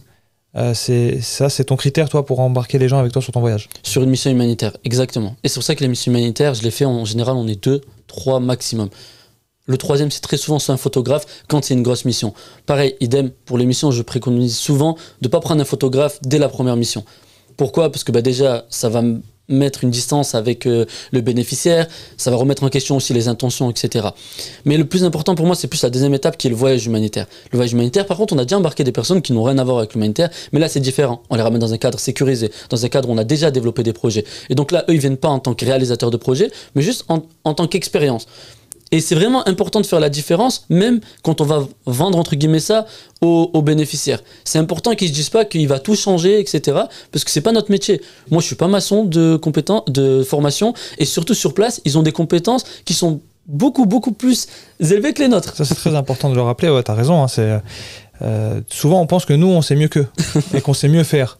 Sauf qu'eux, ils ont une meilleure connaissance du terrain, ils savent mieux comment gérer leur environnement. Et souvent, on vient, on dit, oui, non, il faut faire comme ça. Mais non, il faut réfléchir pas comme nous, il faut réfléchir comme eux. C'est-à-dire que si tu produis si tu mets en place des projets qu'eux ne vont pas utiliser, ça n'a aucun intérêt. Voilà. Et des fois, il faut des petits détails qui font que le projet que tu as financé, que tu as mis en place, ils ne vont pas l'utiliser. Parce que tu n'as pas réfléchi avec leurs habitudes, avec leurs coutumes. Tu as réfléchi avec les tiennes. Et du coup, tu t'es trompé. Tu t'es trompé et tu as fait quelque chose qui n'est pas utilisé par les populations, même si c'était utile. Ouais. Merci beaucoup Ayoub, tu me fais un lien sur... Je suis désolé, je ne veux pas continuer mon histoire, mais tu m'as fait un lien sur quelque chose de hyper important, c'est le contact local.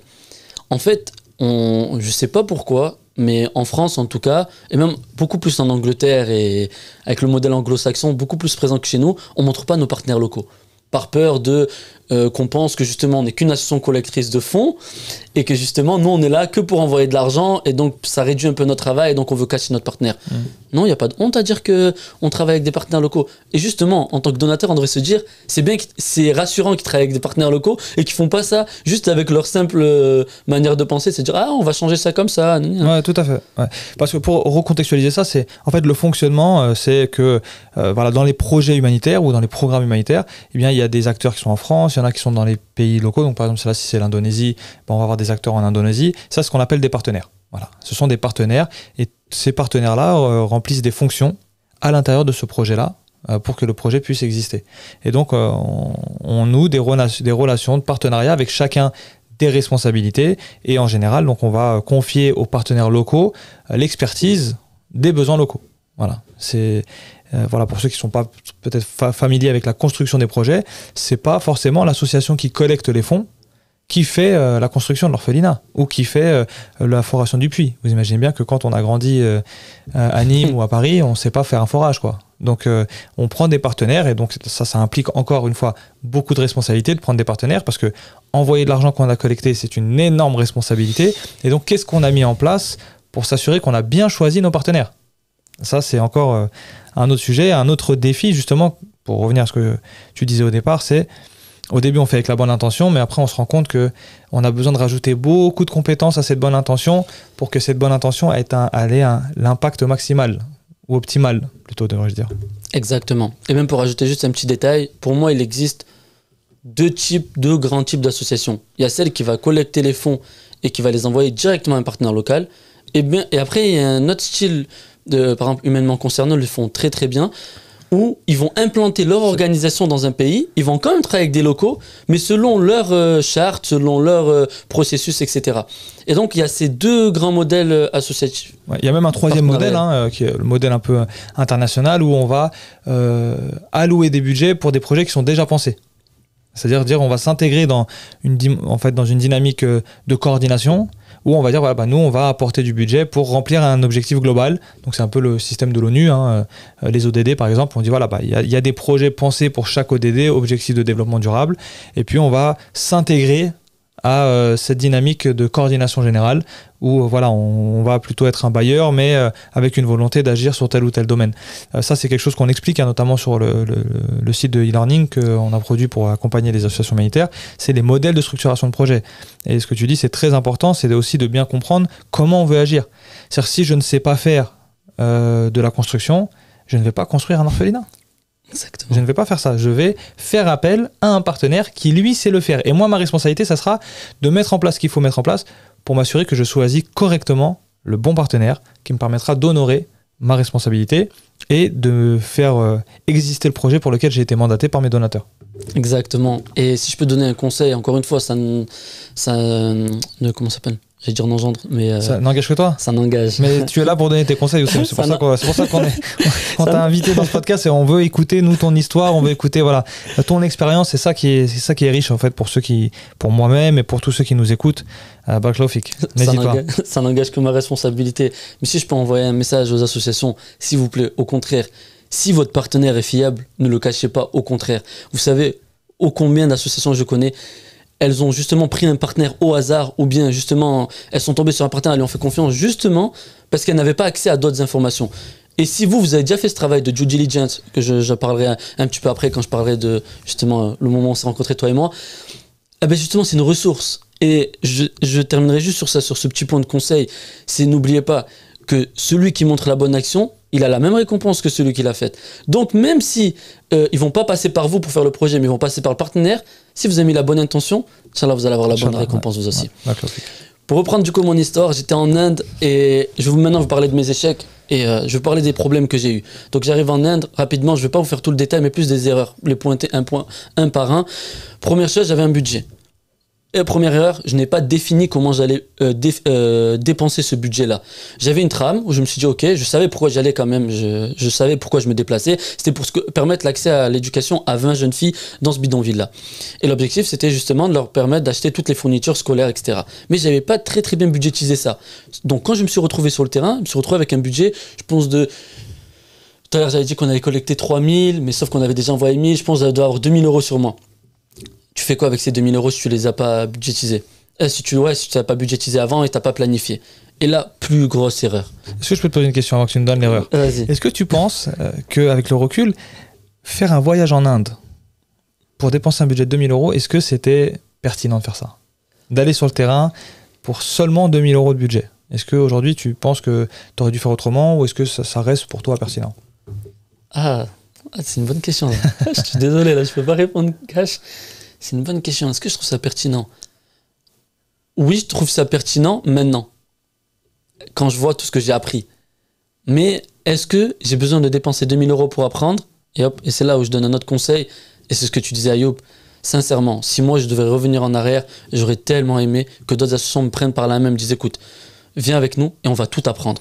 Comme ça, au moins, tout cet argent-là que... Après, alhamdoulilah, il n'a pas été gaspillé.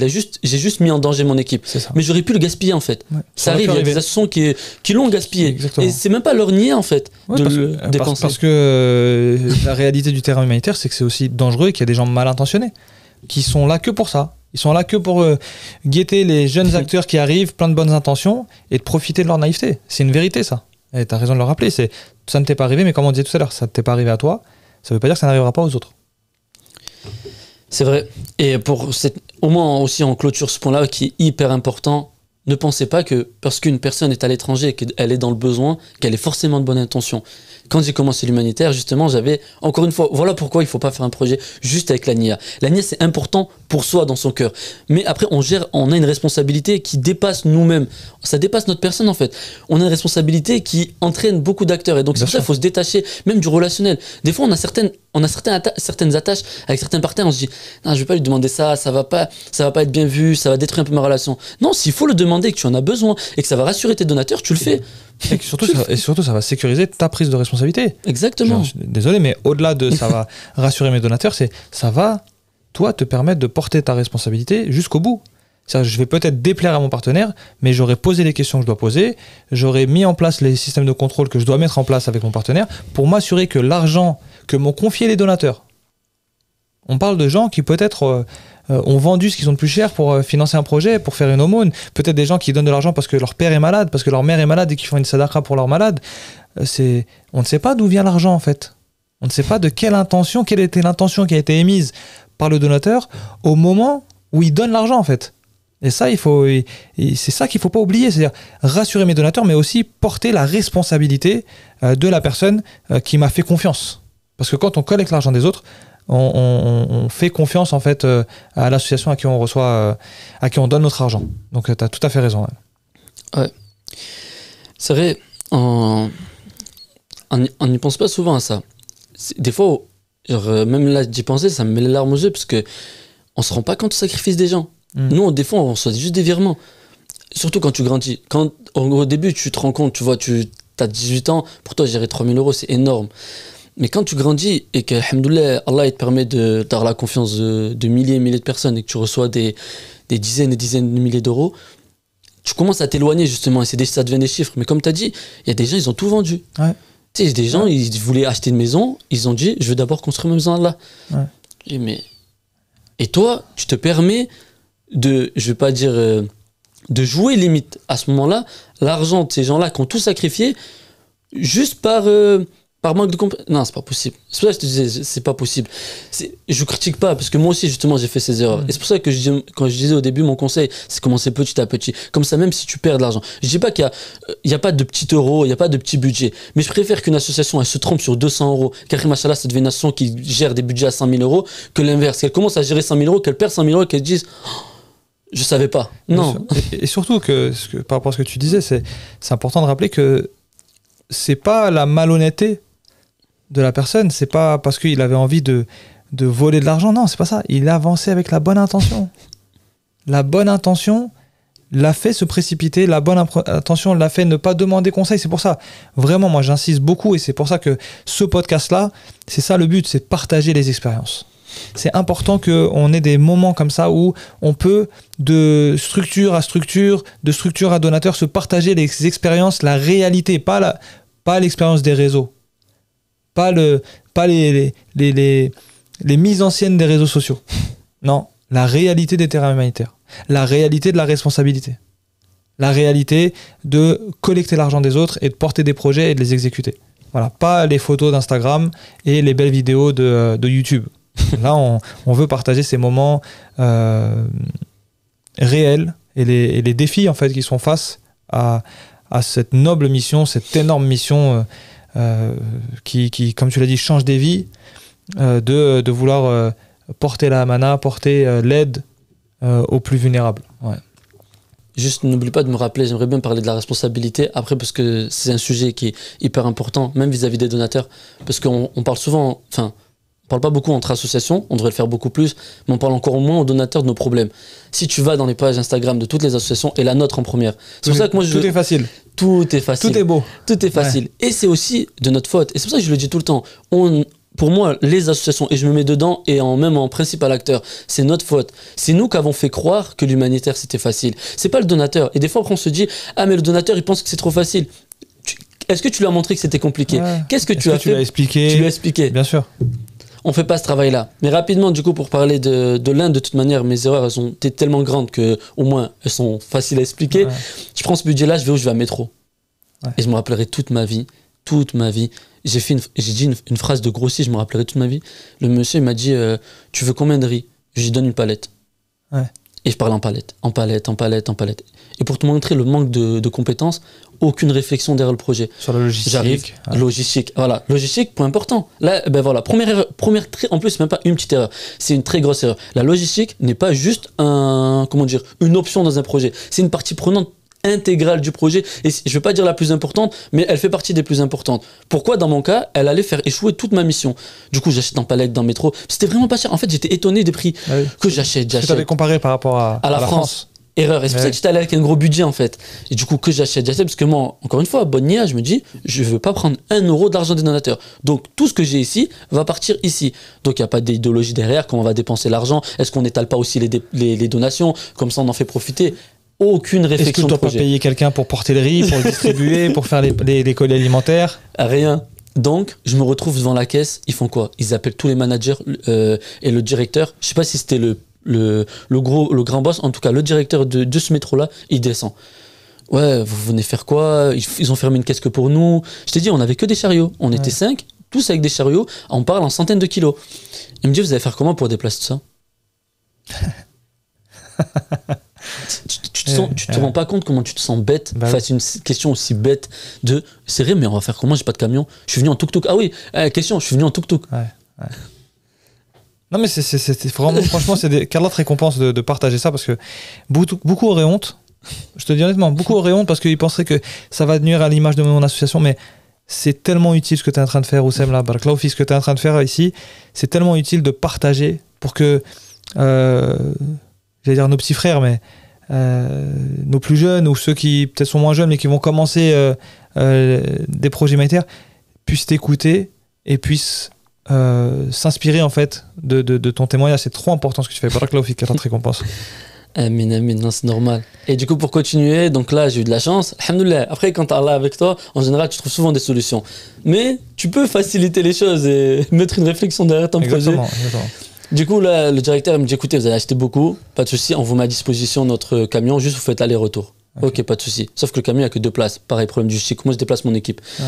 Du coup, c'est pas grave. Sauf que le camion, bidonville, qui dit bidonville, manque d'accessibilité, tu peux pas avoir accès avec le camion dans le bidonville. Insécurité. Donc là, on se retrouve avec 300-400 mètres à faire, sans camion, juste nous. Donc je fais quoi? Alhamdoulilah, ça par contre je l'avais prévu, parce qu'il me l'avait dit avant de se déplacer.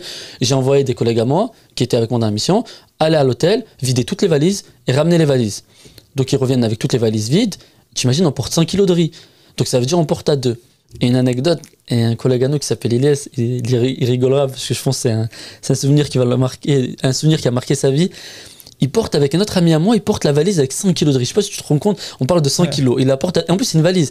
Et le sol là-bas dans les bidonvilles, c'est que du... C'est pas du sol, c'est de la terre mélangée avec... Il y avait des porcs, ah oui, désolé, il y avait des porcs dans le bidonville. Pour vous dire à quel point, en termes d'hygiène, catastrophique.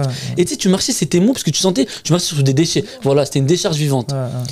Et là, il fait quoi? Il porte, il marche, il tombe. Peut-être la première sur tous les déchets. Ses yeux ils deviennent rouges. Mais tu sais, maintenant que j'y repense, ça aurait pu aller même encore plus loin. Tu as dit, si une bactérie serait rentrée dans ses yeux, serait devenue aveugle. On n'y pense pas à ça, mais ça aurait pu aller jusqu'à là. Parce que ça ne peut même pas arriver. Donc, deuxième problème, là on parle de logistique. Donc, oui, prévoir l'accès en fait prévoir l'acheminement de notre mission humanitaire, c'est hyper important. En tout cas, de ce qu'on va acheminer, désolé. Et maintenant, on va arriver à la dernière partie qui est hyper importante, la sécurité. Je n'ai pas du tout sécurisé mon acheminement et la délivration de mon livrable, en gros. J'ai rien fait. Qu'est-ce qui se passe, Ayoub? Émeute. Émeute. Bah oui. Et en plus, pour vous dire ce que j'ai fait ce jour-là, la veille, désolé, j'ai quand même fait quelque chose de bien, maintenant que je recule, sans expérience. Avant de donner, je suis allé rencontrer les populations, quand même, pour leur demander les besoins. Donc quand même, ce que j'ai acheté, c'était les réels besoins. Juste, ce que j'ai mal fait, par contre, c'est que l'assignation. Ouais, exactement. Et aussi, j'ai pas vraiment bien pris en compte le nombre, en fait. Je suis allé juste dans quelques maisons, mais je me suis pas rendu compte qu'en fait, le périmètre, si je l'avais bien analysé, si j'avais vraiment pris le temps de comprendre qu'en fait, à juste quelques dizaines de mètres, il y avait d'autres habitations. Et qu'est-ce qui se passe? Du coup, je vais pour distribuer émeute. Est-ce que je vous ai pas dit? Ah oui, d'ailleurs, c'est que je voulais faire un documentaire de ce premier voyage humanitaire, parce que je voulais lancer l'association avec ça, etc. Donc j'ai pris un caméraman qui était venu bénévolement, j'ai juste payé son billet d'avion, et quand il est venu, il avait peut-être 1500 € de matériel. Je sais pas si vous vous rendez compte, 1500 € de matériel, en plein milieu d'un bidonville, et il y a une émeute. Tous mes collègues, et je me rappelle dans la vidéo, et Inch'Allah, j'espère que je retrouve cette vidéo, dans la vidéo, on voit une maman qui jette un bébé à mon bénévole, à mon collègue qui s'appelle Bilal, il va se rappeler, Lucie m'en parle encore de ça, il a reçu un bébé. Je sais pas si vous vous rendez compte à quel point... Pourquoi? Parce que la maman, elle voulait, en fait, il y avait une émeute. Et non, c'est parce qu'elle voulait récupérer la nourriture. Donc elle a donné le bébé pour qu'elle puisse récupérer. Parce qu'en fait, on maîtrisait plus notre mission. Donc elle s'est dit quoi? Elle s'est dit, mais attends, si je récupère là, il va plus m'en rester. Il va plus en rester. Et donc, c'est terrible. C'est la réalité des... Ce que tu nous partages là, hein, c'est vraiment la réalité des terrains de pauvreté. C'est-à-dire, imagine une maman qui jette son bébé. Alors, elle le jette pas par terre, on s'entend. Oui, elle le jette dans les bras de quelqu'un d'autre parce qu'elle a un choix à faire entre manger ou tenir son bébé. En fait, elle est prête à le donner à quelqu'un qu'elle connaît pas pour pouvoir ramasser sa portion de riz. En fait, et les émeutes, encore une fois, beaucoup auraient honte de le dire, mais je pense que tous ceux qui se sont lancés dans des distributions comme ça, un peu pas organisées, sur la bonne intention, ils ont connu ça. Moi, j'ai connu ça, des émeutes qui dégénèrent parce qu'on oublie la psychologie du terrain. C'est-à-dire, on est face à des gens qui n'ont pas de quoi manger, ils n'ont pas de vision sur ce qu'ils vont manger demain. Quand tu arrives avec un sac de riz ne serait-ce que de 50 kilos, c'est inouï en fait. C'est quelque chose... peut-être eux, ils n'en ont jamais eu dans leur maison. Ils n'ont jamais eu des rations pour plus de 3 jours. Donc voilà, l'être humain, il est comme ça. C'est-à-dire, quand tu vis dans ces telles conditions de faiblesse et de pauvreté et de vulnérabilité, eh bien, la tentation, elle est... Enfin, l'être humain, voilà, c'est ce côté de survie. Eh ben, il fait avoir des comportements qui sont durs en fait. Qui sont durs. Et c'est ce que tu nous racontes là, c'est fort parce que voilà, c'est une maman avec son bébé qui dit bah voilà, faut qu'on mange aussi quoi. Faut qu'on mange aussi ce pranana. Merci Ayoub. Non, c'est exactement ça. En fait, on a une déconnexion avec la réalité. Et c'est ce que j'ai eu, donc j'ai pas honte de le dire, c'est exactement ça. Vous savez, quand vous venez de France, nous on pense souvent que vu qu'on vient... En tout cas moi je viens d'un quartier, je l'ai pas dit, désolé quand je me suis présenté, moi je viens d'un quartier. Et je pensais que t'es pas pauvre, alhamdoulilah, parce que ça serait rabaisser tous les efforts qu'ont fait mes parents. Ouais. Alhamdoulilah, j'ai manqué de rien, mais je savais qu'on vivait pas dans les plus beaux quartiers, on vivait dans un quartier. Alhamdoulilah, on a bien grandi, mais je me suis dit, ok, ma pauvreté, en fait, ma dimension de la pauvreté, elle était à ça, plus aux documentaires qui sont très éloignés d'une certaine aussi réalité, d'UNICEF, de ces très grandes organisations qui agissent en fait dans un contexte. Et nous, on n'a pas ce contexte-là, et on comprend pas ce contexte. Avec des moyens, avec une expérience, avec des experts partout. Exactement. Voilà, c'est ultra sécurisé, c'est des programmes qui sont pensés, réfléchis. Enfin, oui, c'est sûr qu'on a. En fait, on est dans une sorte de distorsion de la réalité. Voilà. Exactement. Ouais. Si vous appréciez nos podcasts et vous appréciez le travail de la plateforme Les Musulmans, sachez que vous pouvez nous soutenir en adhérant à partir de 5 € par mois seulement. Une adhésion simple et rapide sur adhésion.lesmusulmans.fr.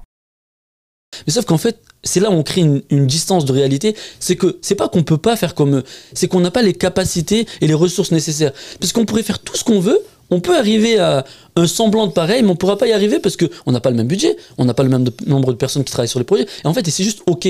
En fait, c'est juste ça, c'est ok. Il faut l'accepter. Ah, tout à fait.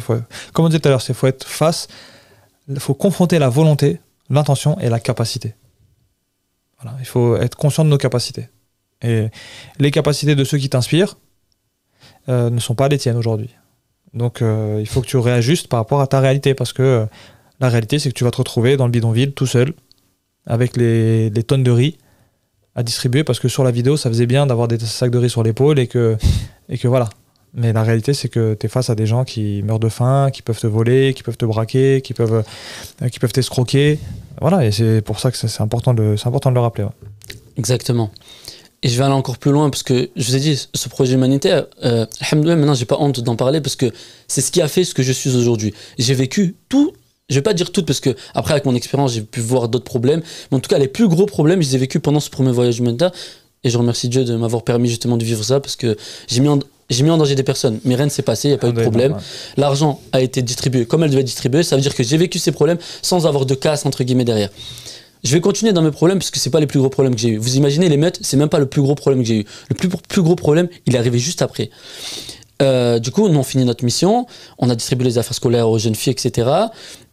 Et pareil, là je commence à réfléchir aussi, je me dis, Oussem, c'est bien l'humanitaire international, mais c'est pas comme ça que je veux le faire. Déjà de une, je veux que ça soit beaucoup plus professionnalisé, et surtout je me dis, ok, là j'ai mis 1 an à récolter 3 000 €, mais là les 3 000 € ils sont partis, et les affaires scolaires, les filles elles en auront besoin l'année prochaine, le riz, les personnes en auront besoin dans 2 jours. Donc en fait là l'action que je viens de faire, voilà, le conseil que je veux donner c'est ça, c'est pas parce qu'on fait de l'humanitaire à l'international que tout d'un coup ça devienne un projet de développement.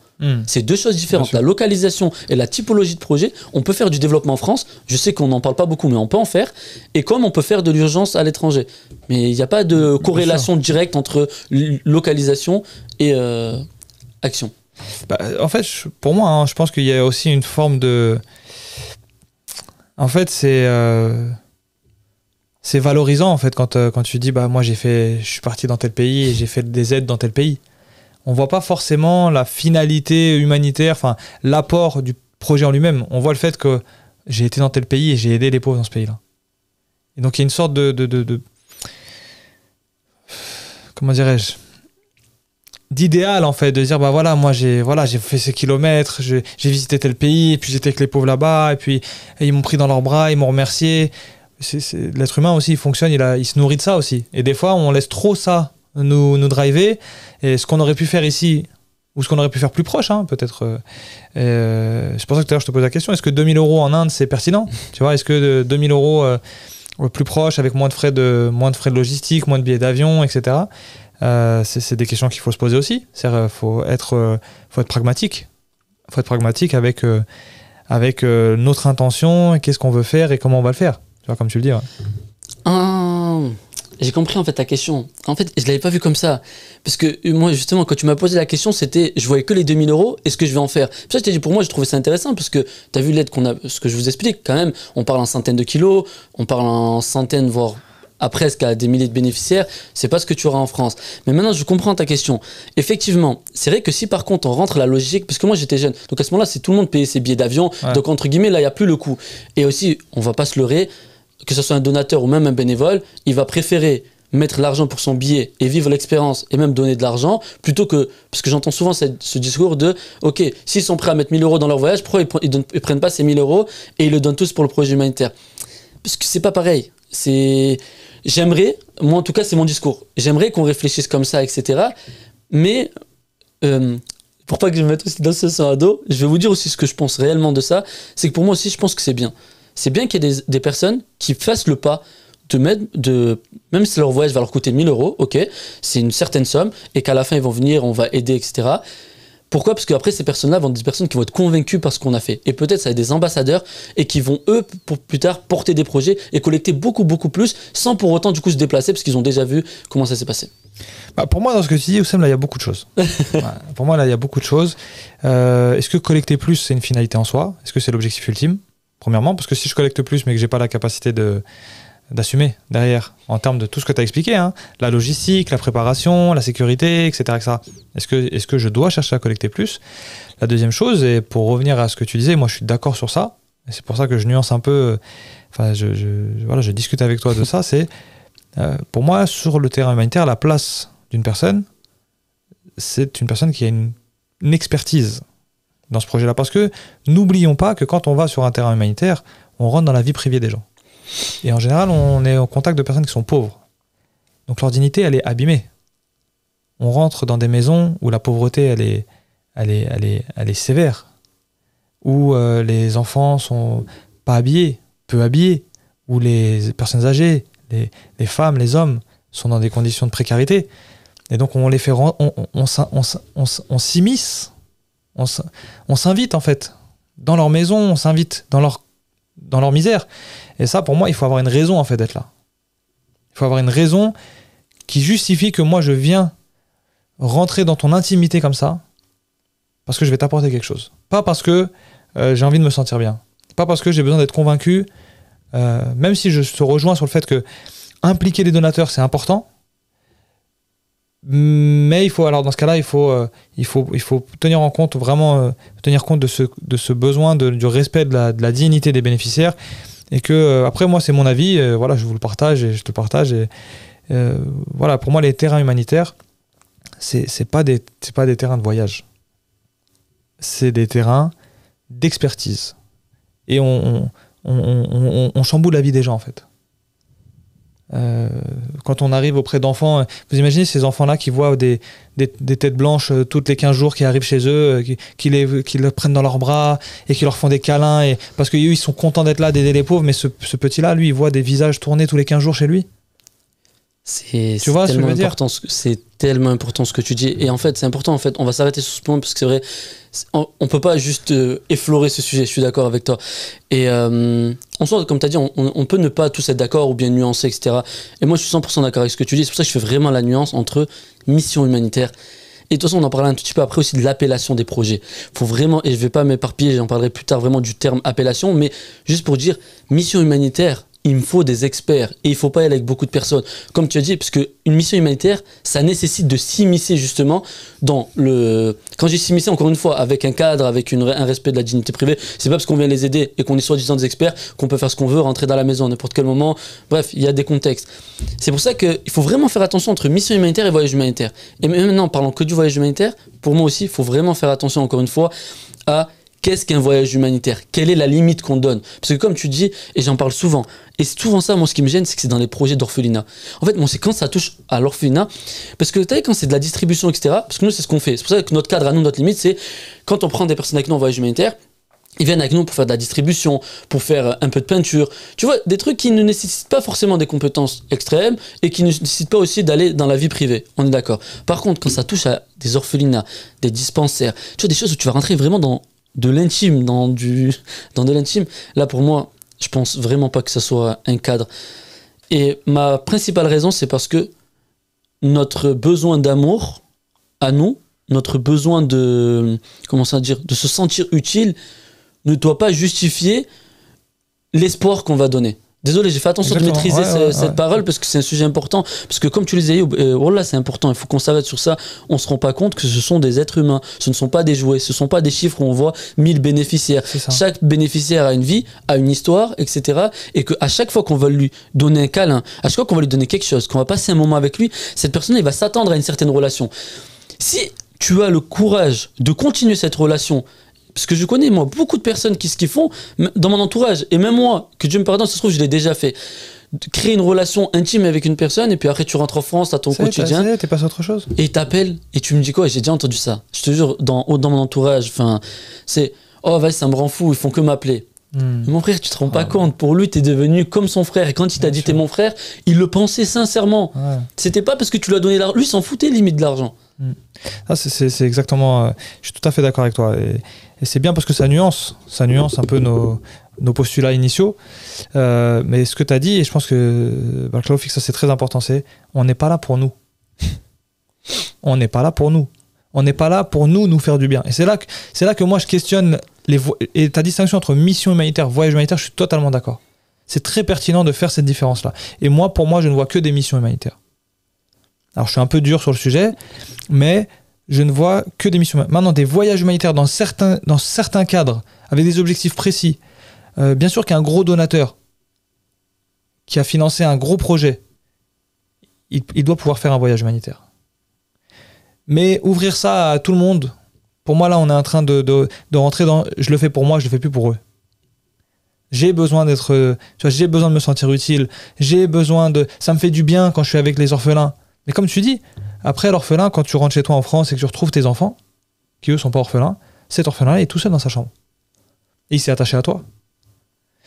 Et voilà, et alors on pourrait avoir une longue discussion parce que oui, mais le moment, la joie que tu lui as procuré quand tu étais là-bas, etc. Oui, mais je veux dire, tous les psychologues qui travaillent sur ces sujets-là, ils sont unanimes. Exactement. Pour dire que c'est perturbant pour les enfants, en fait.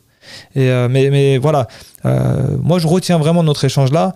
Et merci de ton partage, Oussem. C'est la distinction entre mission humanitaire et voyage humanitaire. C'est capital. Des voyages, il peut y en avoir, mais attention à l'excès. Et attention à ce qu'on n'inverse pas en fait la mécanique, tu vois, qu'on fasse des voyages en utilisant les autres pour être utile à nous-mêmes. Exactement. Tu vois. Et maintenant, tu sais, on parle souvent des associations, justement aux bénéficiaires, de déplaire à un bénéficiaire pour protéger justement un projet. Moi, je suis désolé, je veux dire aussi de déplaire à un donateur pour protéger un projet. Bien sûr. Je le dis sincèrement, j'ai rien à gagner en le disant, mais c'est important parce que j'ai jamais pris le temps d'expliquer. Du coup, je me dis, je vais utiliser ce moment-là pour expliquer, tu vois, aux donateurs. Je vais vous dire une erreur que j'ai faite, enfin pas une erreur parce qu'alhamdoulilah je ne l'ai pas fait, du coup maintenant on a des processus pour éviter qu'on fasse des erreurs et c'est justement pour ça. En gros j'ai eu des donateurs qui m'ont, pas mal des gros donateurs qui m'ont dit écoute on aimerait bien aller voir notre projet etc. Et il y avait aussi du coup je suis rentré dans la dynamique de permettre justement à ces personnes-là qui donnent d'aller voir leur projet. Le problème en fait c'est que ça commence comme ça, tu permets à des plus gros, un peu plus... De toute façon il n'y a pas de gros ou de petits donateurs. Surtout nous, sur Iratus, notre distinction c'est qu'on fait que des projets 7 €. Ouais. Donc alhamdoulilah, la plupart du temps, 99%, on est tous pareils. On donne tous 7 €, alhamdoulilah, et on fait des gros projets. Mais de temps en temps on a des grands donateurs, et voilà. Et donc je suis rentré dans cette dynamique de dire, et pourquoi je ne laisserai pas parce que tout le temps je reçois des messages, oh, on aimerait bien voir notre projet, mais c'est Nia, c'est gentil. Sincèrement, moi je le prends, c'est vraiment gentil. Bien sûr, c'est Nia. Ouais. Et j'allais rentrer dans ça justement, alhamdoulilah, c'est pour ça que j'ai de la chance, je suis vraiment bien entouré et du coup je prends pas de décision seul. Donc ça veut dire c'est pas comme mon cerveau. Et du coup j'ai dit à mon groupe, ok, est-ce que ça vous dit qu'on rouvre un voyage humanitaire pour des donateurs? Est-ce que ça vous dit qu'on rouvre un voyage humanitaire pour permettre à des donateurs de venir? Ça fait plusieurs fois qu'on me demande, j'aurais bien leur demandé. Alhamdoulilah, j'ai une fille dans mon groupe qui m'a dit, ok Oussem, ils vont faire quoi sur place? Ouais. Elle m'a dit, pourquoi on n'envoie pas l'argent, on continue comme on fait très bien, les donateurs sont très contents, et juste on change pas. Je dis, t'as raison, en soi, t'as raison. Et le donateur, je vais l'expliquer, je suis sûr qu'il va comprendre. Bien sûr. Ouais, c'est très, très. Moi, je suis d'accord. Ouais, faut pas se faire absorber par la faut qu'il y ait une utilité. Et je pense que la question qu'elle t'a posée, elle est très pertinente. Mais ils vont servir à quoi? Voilà. Un gros donateur qui t'a donné beaucoup d'argent pour financer. Et encore une fois, c'est pas une question de le riche, il a plus d'avantages, c'est pas ça. C'est celui qui a mobilisé beaucoup de ressources pour pouvoir donner naissance à un gros projet qui a un impact énorme. Que lui, il veuille voir en fait la concrétisation de cet investissement-là, je peux le comprendre. Mais encore une fois, on doit se poser la question de l'utilité. Je pense que le sujet ici, c'est l'utilité. Gros donateur, petit donateur, comme on dit, on ne sait pas. Peut-être une maman, elle t'a donné 1 €, elle a vendu son or pour ça. Voilà. C'est pour ça, il ne faut pas faire de dissection. Tu vois, voilà. Peut-être qu'elle a vendu son or pour te donner 10 €. Donc, c'est pas une question de montant, de gros donateur, petit donateur. Et justement, pour éviter ça, pour moi, le sujet, c'est quelle utilité? Exactement. Quelle est la raison d'être? La raison d'être sur ce terrain humanitaire à ce moment-là. Voilà. Parfait, du coup, continuons mon histoire en Inde. Mais c'est important, là on parle beaucoup de mon histoire en Inde, comme si c'était le début, mais vous allez voir que entre cette histoire et Sourire à tous, il y a eu 3 ans où justement, on va dire pas d'année blanche. Capitaliser, ouais. Voilà, capitaliser, juste apprendre. C'est pour ça que je reste vraiment sur ce sujet-là, parce que cette histoire, c'est tout ce que j'ai appris après, où j'ai refait plus ou moins les mêmes erreurs à moins grande fréquence, etc. Mais cette histoire-là, c'est vraiment Sourire à tous, en fait. Qui est Sourire à tous aujourd'hui, c'est cette histoire. Donc là, le dernier problème que nous avons eu, c'est on fait une visite de projet. Moi, c'est un truc que j'aime beaucoup faire. C'est une chose, désolé, que j'aime beaucoup faire. C'est quand je fais un projet, mener l'utile à l'agréable. Comme ça, je capitalise mon temps. Le donateur, quand il me permet à moi d'être sur le terrain, chaque heure, c'est une MNA, parce que c'est avec son MNA que j'ai pu me déplacer. Ouais. Et donc, je fais très souvent ça. Ok, je passe une journée ici, une journée ici, une journée ici. Souvent, je me permets de faire ça parce que... Ah oui, je me permets de faire ça, désolé, pourquoi? C'est important, parce qu'après, sinon, je vais donner de mauvais conseils. C'est parce que c'est des partenaires avec qui je travaille depuis très longtemps. Ça veut dire que j'ai plus la phase du due diligence, je dois vérifier un partenaire. Par contre, alors, il faut que je m'arrête. Due diligence. Ça fait 2 fois, que tu l'utilises, donc il faut qu'on explique. Due diligence, en fait, c'est ce dont je parlais tout à l'heure, c'est le mécanisme de contrôle, d'évaluation de ses partenaires. C'est-à-dire, est-ce que je suis en train de bien choisir mon partenaire? Est-ce que j'ai fait le bon choix? Est-ce que mon partenaire est professionnel? Est-ce qu'il est éthique? Est-ce qu'il représente un risque pour mon organisation, etc. Donc ça, c'est ce qu'on appelle le due diligence, c'est-à-dire la diligence raisonnable, si on veut le traduire en français, mais ça ne veut rien dire. Voilà, en gros, c'est l'évaluation. Est-ce que je dois travailler ou pas avec tel ou tel partenaire? C'est d'ailleurs, nous, un outil qu'on a développé pour les associations, la plateforme humanitaire, c'est justement un formulaire pour aider les associations à bien choisir leur partenaire, parce que le partenaire, c'est une pièce maîtresse de la réussite de ton projet et de ta responsabilité quand tu as collecté cet argent-là. Donc, exactement. Voilà, juste petite parenthèse pour ceux qui ne savaient pas ce que c'était la due diligence. Parce qu'il l'a utilisé une fois, j'ai laissé passer, mais 2 fois, j'ai dit là, faut qu'on explique. Voilà. N'hésite pas, d'ailleurs, si j'emploie des termes comme ça, à me reprendre. Et qu'est-ce que je voulais dire pour la due diligence? Ah oui, on disait pour la due diligence. Donc, si vous n'avez pas fait cette due diligence auparavant, s'il vous plaît, restez longtemps. Vaut mieux faire un projet dans un pays avec un partenaire et vous voyez vraiment comment il travaille de A à Z. Et après, plus tard, Inch'Allah, quand vous allez faire d'autres projets, être un peu moins, pas dire rigoureux, parce que la rigueur, il faudra qu'elle soit toujours là. Mais il y aura toujours du contrôle. Toujours du contrôle, mais le contrôle, il va être moins en détail. Donc, vous allez pouvoir vous permettre de faire 2-3 projets dans le même voyage. Alhamdoulilah, moi, ce qui me permet de faire ça, j'ai vécu pendant 1 an en Asie, et j'en parlerai un tout petit peu après, j'ai vécu 1 an en Asie, donc j'ai pu rester très longtemps avec tous mes partenaires. Donc c'est pour ça que cette raison que je me permets. Donc revenons sur ça, donc je me capitalise pour optimiser mon temps sur place. Et quand je vais avec mes partenaires, mon objectif à moi, c'est à chaque fois, je réalise un projet, mais je fais aussi mon analyse pour mon prochain projet. Comme ça, quand j'arrive en France, alhamdoulilah, quand je propose une campagne, j'ai déjà un premier aperçu et une analyse qui est sur place. Et ça évite aller-retour et des dépenses d'argent, sincèrement, qu'on peut totalement éviter. Oui, c'est ça. Parce que, en fait, tu capitalises sur ton voyage en faisant l'existant, c'est-à-dire contrôlant l'existant, en évaluant ce qui est fait et en prévoyant les prochains projets. Et donc, on rentre dans ce qu'on appelle la phase de préparation, de planification, même pas d'étude des besoins du projet. C'est-à-dire que je prépare un projet grossièrement en disant voilà, bah tiens, j'ai vu que là, ils avaient besoin de ça, on pourrait faire ci, on pourrait faire ça. Et là, tu prépares donc ton futur projet. Et donc, dans ton voyage, ça te permet de faire les deux. Évaluer tes projets existants et aussi amorcer les prochains projets, c'est ça, hein? Exactement. Et sans le savoir, du coup là je suis en Inde, sans le savoir à ce moment-là, j'avais pas la dynamique justement professionnelle, je l'ai fait juste par bonne conscience. Je me suis dit, je reviendrai pas en Inde, donc autant que si je dois refaire un projet en Inde, j'ai déjà les informations maintenant. Machallah. Et donc on va visiter un projet d'école qu'il fallait rénover, et tout se passe bien avec le directeur de l'école. Je me dis, pour vous dire en fait, sincèrement, on connaît un partenaire pas juste avec une impression. La première impression, c'est quelque chose qui va nous donner en gros une bonne dynamique, qui va impulser la dynamique. J'ai déjà des partenaires avec qui c'était pas bien au début, c'est aujourd'hui mes meilleurs partenaires. Ouais. Donc il faut pas juste fier ça à notre première impression, mais c'est important. Faut être factuel. Voilà, faut être factuel, c'est important. Donc, des fois on a des bons feelings avec des mauvaises personnes. Hein. Exactement. Aussi, ça marche pas que dans le bon côté des choses. Ça c'est pas. J'avais un feeling moyen, mais en fait c'était une super personne. Des fois on a et souvent avec les escrocs, hein, on a des très bons feelings. Exactement. Parce qu'ils savent mettre à l'aise. Donc être très factuel aussi, c'est-à-dire voilà, ce point-là, il aurait pas dû me répondre ça. Je sais pas trouver des excuses. S'il m'a répondu ça, c'est qu'il y a quelque chose qui... Donc les faits et les impressions, quoi. La partie factuelle, c'est hyper important. Ouais. Justement, un autre conseil que je vais vous donner, tout le monde est gentil. Tout le monde est gentil. Ouais. Et même pour les donateurs. En France, hein, toutes les associations sont gentilles. Hein. Il n'y a personne qui est méchant, etc. Tout le monde va être gentil. Mais nous sommes dans un domaine où on a une responsabilité. Donc la NIA, c'est important. Être gentil, c'est important. Mais que le projet soit carré, c'est tout aussi important que tout le reste. Ouais. Et donc moi, je me dis, ok, la personne elle est gentille, elle nous accueille bien. C'est normal aussi qu'on nous accueille bien. T'imagines, on vient, on est blanc. Ils savent très bien que nous, on parle en euros. Et donc forcément, on peut changer complètement leur vie. Puis que notre pouvoir d'achat, il est... Donc ils vont très bien nous accueillir. Pareil, quand on me dit, ah, ce partenaire, il m'a très bien accueilli.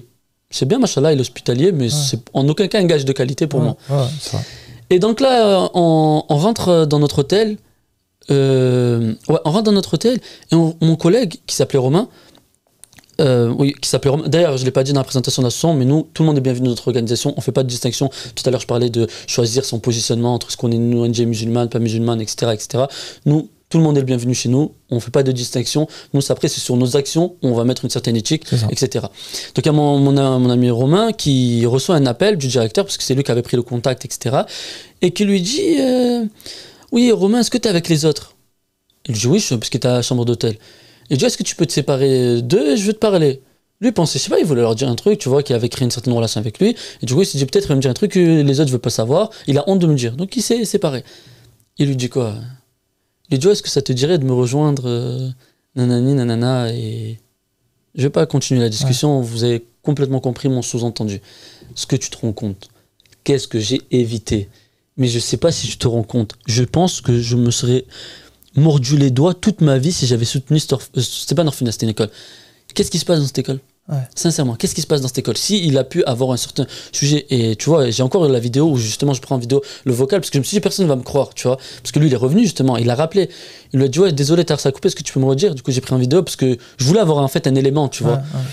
Est-ce que tu te rends compte, Ayoub, juste ce que j'ai évité, et par juste bonne nia, la dinguerie que j'allais faire, j'allais prendre de l'argent de donateurs qui ont tout dépensé pour soutenir une école qui allait le pire. Et ça, tu vois, personne ne va te le dire. Parce que toi, on va te dire, mais non, ça arrive qu'aux autres. Je vous jure, le nombre d'associations qui m'ont appelé ou que de par d'échanges d'expérience qui m'ont dit, qui ont été face à ce cas, c'est beaucoup, beaucoup plus présent que ce que vous le pensez.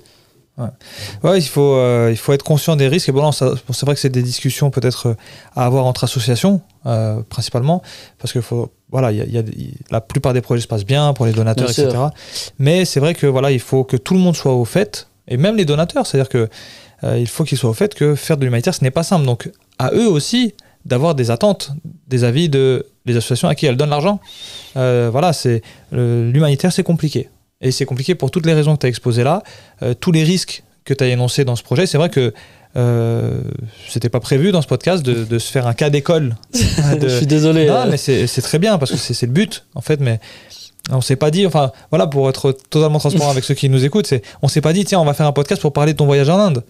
Mais en fait c'est tellement important et il y a tellement d'enseignements à tirer de ça et pour les associations et pour les donateurs que c'est très bien qu'on puisse le faire. Mais ce sont des contextes compliqués, complexes et dangereux. Mais aussi des terrains et des contextes, des situations de grande joie, de grand soulagement, avec des grands besoins, et c'est des terreaux de bien en fait, des terreaux de khair qui sont énormes. Donc, mais voilà, il y a aucune grande œuvre qui vient sans complications et sans risque en fait. Et ça, il faut s'en rappeler, c'est-à-dire, tu veux faire du bien, c'est parce qu'il n'y aura pas que le bien dans ton affaire. Exactement. Il va y avoir des contreparties à ça, et il va y avoir des risques et des dangers, et qui vont impliquer de ta part de prendre en compte ces risques et ces dangers et ces responsabilités. Ouais. Au contraire, du coup, maintenant je vais m'adresser justement aux donateurs.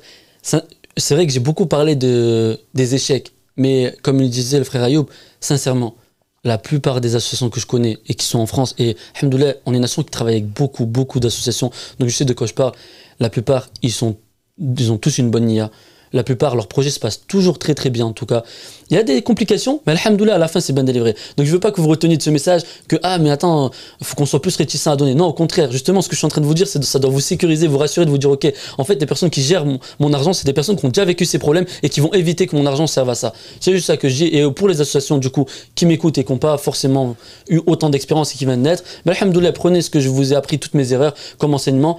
Comme je le dis, je le répète, alhamdoulilah, Dieu m'a sauvé. Parce que tout ce que je vous raconte, c'est que des erreurs qui allaient arriver. L'émeute, alhamdoulilah, à la fin, ça s'est passé. Personne n'a été blessé, ni les bénéficiaires, ni mon équipe. La sadaqa a été distribuée et l'école, on l'a pas soutenue. Et comme on dit, ça, c'était ton destin. C'était mon destin. Ça s'est bien passé pour ça. Mais et aussi, ce qui est important dans ce que tu rappelles là, et surtout, les associations. Et c'est le rôle en fait qu'on veut faire, c'est ce qu'on fait aujourd'hui toi et moi Oussem, mais c'est ce qu'on fait aussi avec d'autres associations, et ce que tu fais avec d'autres associations, échanger, capitaliser sur les expériences, se tirer vers le haut en fait. Et ça passe par vraiment le partage d'expériences. Et voilà, quand j'ai envie de faire quelque chose, je vais demander à une autre association, est-ce que tu as déjà fait ce projet-là? Qu'est-ce que tu en penses? Comment je vais le faire? C'est bien. Est-ce que tu connais un bon partenaire? Est-ce que toi tu peux m'aider? Est-ce que toi tu peux être mon partenaire? Etc. Donc vraiment voilà, c'est vrai qu'on évoque des choses qui sont inquiétantes, mais il y a plein de... Voilà, ça c'est un aspect de l'action humanitaire.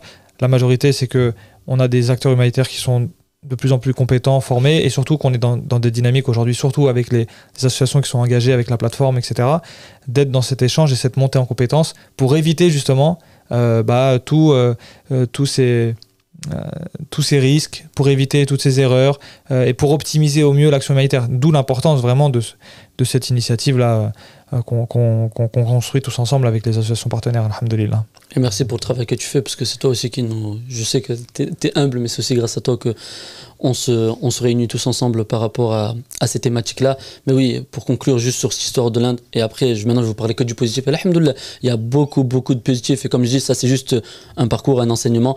Mais oui, le fait d'échanger, pour moi, c'est l'enseignement le plus capital, parce que c'est juste comme ça. En fait, comme je l'ai dit, moi ça fait 8 ans que je fais ça. Donc en 8 ans, j'ai appris beaucoup de choses. Et alhamdoulilah, maintenant je vois des associations, ça fait 2 ans qu'ils existent, ils font exactement les mêmes projets que nous. Avec la même qualité, si les autres associations juste qu'on fait du travail de qualité, mais avec les mêmes standings, les mêmes standards, etc.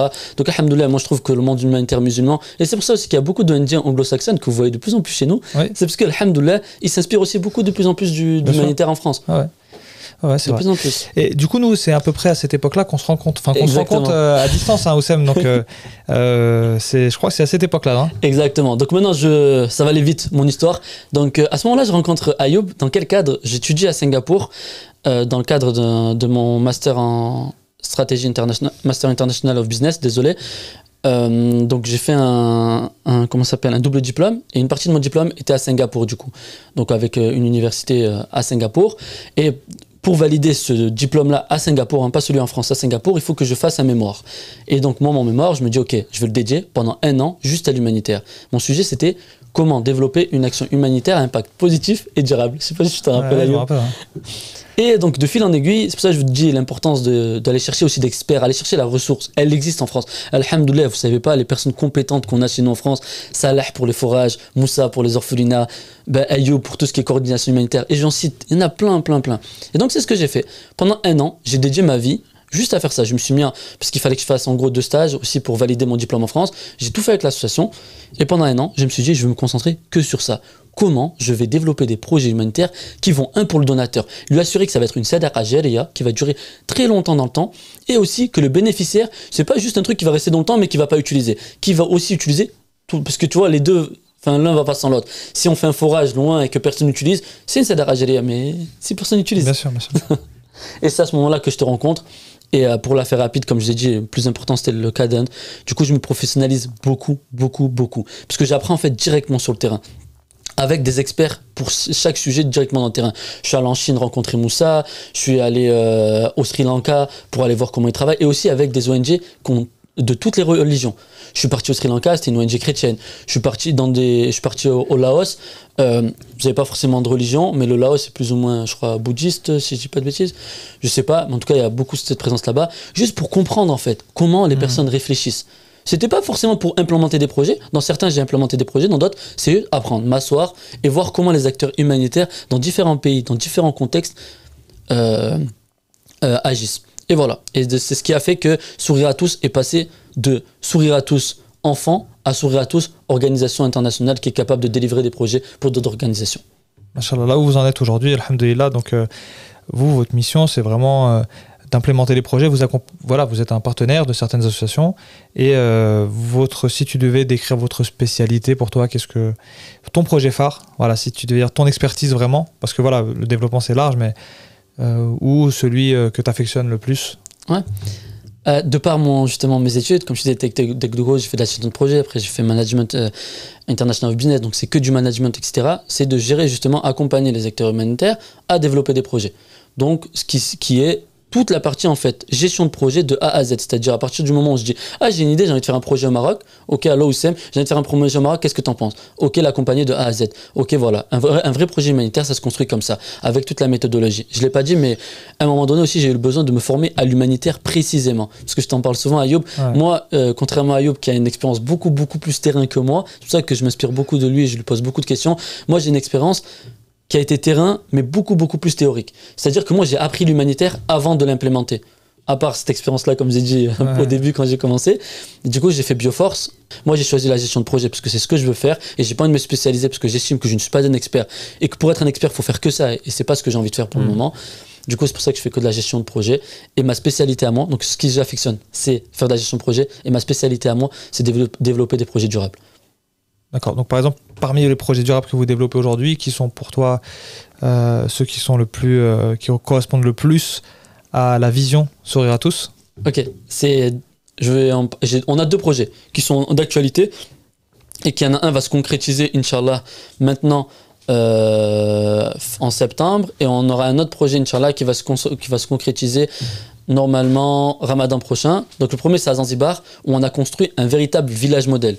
Et donc ça, pour moi, c'est là où on rentre dans de l'innovation. C'est qu'en fait, on prend une communauté et on n'aide pas juste une petite partie, une fraction des besoins. En fait, on couvre tous les besoins de ce projet-là.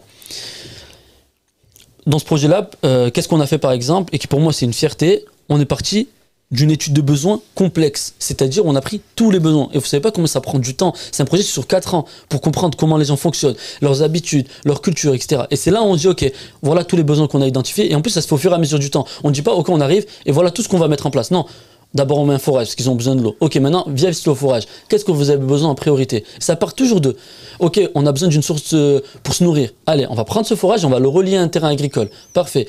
Nos enfants, l'école, elle est très loin. Ok, on va construire une école, donc on va mettre à ça, on va relier le forage à l'école et on va faire en sorte que ces enfants ils aient aussi la cantine grâce au terrain agricole. Donc tu vois, on crée des connexions entre tous les projets. C'est-à-dire que chaque donateur participe d'une manière directe et indirecte à tous les projets. Et là, après, on rentre dans l'innovation. Ok, vous savez quoi? on va pas vous faire payer l'électricité, c'est pas nous avec des parrainages, on va vous payer l'électricité. Non, ça va pas se passer comme ça. Ce qu'on va faire, on va vous acheter des panneaux solaires. Nos donateurs, Inch'Allah, ils vont vous donner, comme ça, vous avez plus besoin de ces panneaux solaires. Et on va vous former à les utiliser, ces panneaux solaires, et on va essayer de vous trouver un prestataire au cas où si ça casse. T'as vu, ça va vraiment loin. Ça va pas juste à, on donne des panneaux solaires et vous débrouillez.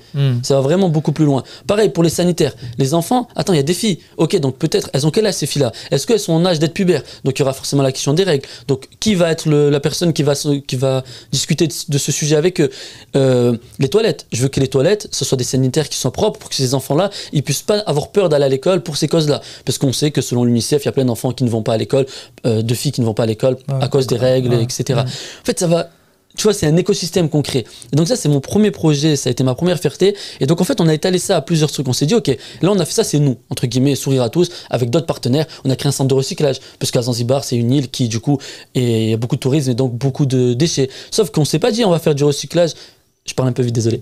Juste pour que ça fasse beau sur les réseaux sociaux et qu'on dise, ah, vous savez, on fait des projets aussi environnementaux. Non, ce projet recyclage, je me suis formé. Comment on recycle le papier, etc. Qu'est-ce qui est recyclable? J'ai formé mes équipes sur place et je leur ai acheté des machines qui permettent de transformer le plastique en briques. Ça veut dire que maintenant, on peut construire à l'aide de ces briques des petites bâtisses, etc. Et ça a été prouvé que ces briques-là sont résistantes à tout ce qui est feu, etc., etc. Et là, tu rentres dans des projets, mais qui sont hyper intellectuellement stimulants, tu vois. Inch'Allah. Donc voilà, et donc ça, c'est la genèse. Ça a été notre premier projet durable qui a fait que pendant mes études, je me suis occupé de ce projet-là petit à petit à le développer. Maintenant, il y a GIF qui s'occupe des constructions, etc. On l'a professionnalisé. Et à la base de ce projet modèle, maintenant, on en a fait une proposition de valeur. Et c'est ce qu'on propose maintenant à toutes les associations. C'est que si vous voulez construire une école, pas de souci, vous pouvez nous appeler et on va faire en sorte que cette école elle soit autonome. On va faire en sorte que cette école elle ait un programme pédagogique. On va faire en sorte, t'as vu, parce qu'on a étudié, on a la partie théorie. Ouais. Désolé. Désolé, j'ai beaucoup parlé. Mais en gros, c'est pour expliquer la genèse. Ça, c'est quand on est dans son. Je suis désolé. Je suis désolé. Mais c'est juste pour vous expliquer la genèse, de vous dire, ok, tout est parti de Zanzibar et maintenant c'est une valeur qu'on propose à toutes les associations de dire, ok, nous, on va être juste un partenaire dans votre projet ou un acteur où on va mettre aussi de l'argent si vous voulez. Mais nous, ce qui est important, c'est que vous n'alliez pas demander à vos donateurs après de l'argent, ou en tout cas vous allez leur en demander moins, parce que ce qu'on veut c'est autonomiser les populations, et je pense que je terminerai sur cette phrase. Mon objectif final c'est juste de rendre indépendants et autonomes mes bénéficiaires. En tout cas, Barakallahu fik Oussem, franchement c'était très très enrichissant. Voilà, pour moi c'est notre grand capital à nous, humanitaires musulmans, c'est notre expérience. Et c'est le fait qu'on arrive à partager ces choses-là et qu'on capitalise, parce que c'est important aussi de rappeler que l'humanitaire musulman, comme tu l'as dit tout à l'heure, et ça c'est un grand sujet qu'on pourra peut-être développer dans d'autres podcasts, c'est qu'est-ce que l'humanitaire musulman? Est-ce que, comme tu l'as dit, c'est un humanitaire qui se concentre sur les besoins des populations musulmanes? Est-ce que c'est un humanitaire qui est fondé par des musulmans? Est-ce que c'est un humanitaire qui intègre une dimension éthique dans ses projets? Voilà, donc c'est un grand, en fait, c'est une grande appellation, mais qui implique beaucoup de choses. Mais en tout cas, nous, quand on en parle aujourd'hui, je pense que on doit être conscient que la façon dont on fait de l'humanitaire, c'est très propre à notre humanitaire musulman. C'est-à-dire, on a un mode de fonctionnement, comme tu dis, ça part souvent de la bonne intention, avec l'attente de l'oncle de mon pote qui a quelqu'un au bled et qui a qui est dans une situation de pauvreté. Et c'est comme ça que ça naît. Ça n'est pas parce que j'ai une vocation et que j'ai fait des études académiques et que je suis un expert en gestion de projet et un expert en géologie et que... Non, c'est pas ça. Ça part de cette bonne intention-là et que du coup, on a tout un mode de fonctionnement qui nous est propre. Et on a aussi une générosité qui nous est propre. Les donateurs musulmans sont excessivement généreux, machallah. Et ça, c'est la fierté de l'humanitaire musulman, c'est que sa source de financement, c'est majoritairement les dons des particuliers. Ce qui n'est pas le cas de toutes les associations. En fait, la majeure partie des associations internationales sont financées par des subventions ou des budgets d'État. Les associations musulmanes sont financées par les généreux donateurs. Et on en revient à tout à l'heure ce qu'on disait sur l'importance de respecter cette donation, de respecter cette amana, parce qu'on ne sait pas pourquoi elle a été donnée. Mais du coup, voilà, c'est pour ça que c'est très important qu'on partage nos expériences, qu'on partage nos histoires, parce qu'elles nous enrichissent énormément et elles sont très spécifiques à la manière dont nous on travaille. Tu vois. Et donc encore merci à toi Oussem, Barakallahu Fik, franchement un honneur de t'avoir, un plaisir de t'écouter, un grand intérêt, voilà, un parcours qui est, on n'a pas pu en faire beaucoup, on est obligé de restreindre, hein, sinon on pourrait continuer à parler des heures, et puis quand on s'appelle pour le travail, on est habitué à faire des longues sessions de travail, donc voilà, on va pas imposer ça à toute notre audience, mais en tout cas voilà, c'est vrai que nous on est fiers d'être à vos côtés, et à côté de toutes les associations qui sont partenaires de la plateforme. Vous êtes partenaire donc de la plateforme humanitaire. Qu'est-ce qui a déclenché chez vous, si je peux me permettre la question, l'envie justement de rejoindre les associations engagées vers l'excellence? 3 points. Le premier, c'est qu'à un moment donné, il faut arrêter d'être ambigu et il ne faut pas avoir honte et il ne faut pas se cacher. Même si on est en France, j'estime que, alhamdoulilah, si on fait le travail proprement, au contraire, on va être une fierté aussi même pour la France. Et donc, il n'y a pas de honte à dire qu'on est une ONG avec une éthique musulmane, avec des donateurs propres qui sont musulmans. Moi, on me dit souvent, oui, vous êtes des extraterrestres, mon comptable, qui ne sont pas musulmans. Ouais. Et puisque nous, on a une comptabilité qui est, je t'avais dit, externalisée, etc. Ouais. Qui c'est pas nous qui font notre... Je dis, mais comment ça se fait que vous recevez autant de dons que ça? Je dis, mais wallah, vous vous rendez pas compte à quel point les musulmans sont généreux. Donc ça, la première chose, je pense, qui nous a liés directement, qui a fait que j'ai voulu vous contacter, la plateforme humanitaire, c'est que vous accompagnez les ONG avec une éthique musulmane, le monde musulman, en tout cas philanthropique musulman, comme vous le définissez si bien, à respecter la donation de ces donateurs-là, qui est propre à nous. Parce qu'on a des règles aussi, qui sont déjà l'humanitaire international, mais aussi l'humanitaire musulman. On a des règles qui sont propres à nous, qu'on doit respecter. Et on ne peut pas être compétent partout. Alhamdoulilah, des organisations comme vous qui permettent de nous accompagner, nous permettent à moi demain de garantir à mes donateurs que leurs dons impactent les bénéficiaires, mais en plus respectent une éthique musulmane que eux souhaitent finalement avec leur donation. Exactement, ouais. Donc moi c'est la première chose. Et la deuxième chose, comme tu le sais, et beaucoup de personnes m'ont dit beaucoup de bien sur toi, sur Saleh, sur Moussa, enfin bref, sur toute cette équipe-là, et le fait que tu aies continué par la suite et à continuer avec toujours le même objectif, tu sais, permettre à cette communauté en fait d'être soudée, et que c'est pas chaque association fait un projet de son côté, mais qu'on s'unisse et qu'on se partage des bonnes pratiques. Comme je dis, je te remercierai jamais assez. Je sais que tu es humble et que vous faites pas beaucoup de communication par rapport à ça, mais comme je dis souvent aux associations, si vous avez un peu de temps, et je suis pas du tout payé pour dire ça, et c'était pas prévu, mais s'il vous plaît, n'hésitez pas à les contacter, parce que même ça fait partie de la professionnalisation. On a des donateurs qui sont spécifiques, et donc on doit respecter ce donateur spécifique. Barakallahu fik, Oussem, je n'ai rien à rajouter à ce que tu as dit. Voilà, ce sont tes paroles sincères, donc qu'Allah te récompense. Alhamdoulilah, voilà, on arrive à la fin de ce podcast. Ce premier podcast où on vous emmène à la découverte de nos associations partenaires. Il y en aura d'autres. Alhamdoulilah, de plus en plus d'associations nous rejoignent et on en est honorés et on prend très au sérieux cette mission.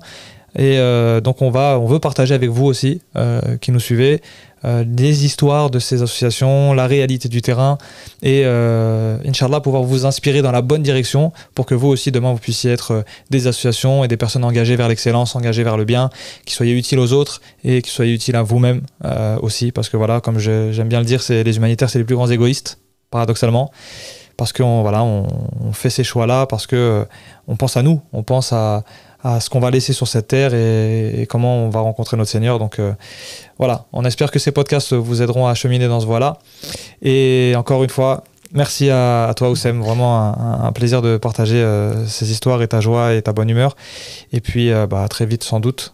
On se reparle de tes projets très rapidement. Merci beaucoup. Voilà, barakallahu fikoum. Qu'Allah vous récompense. Partagez ce podcast s'il vous a semblé être utile.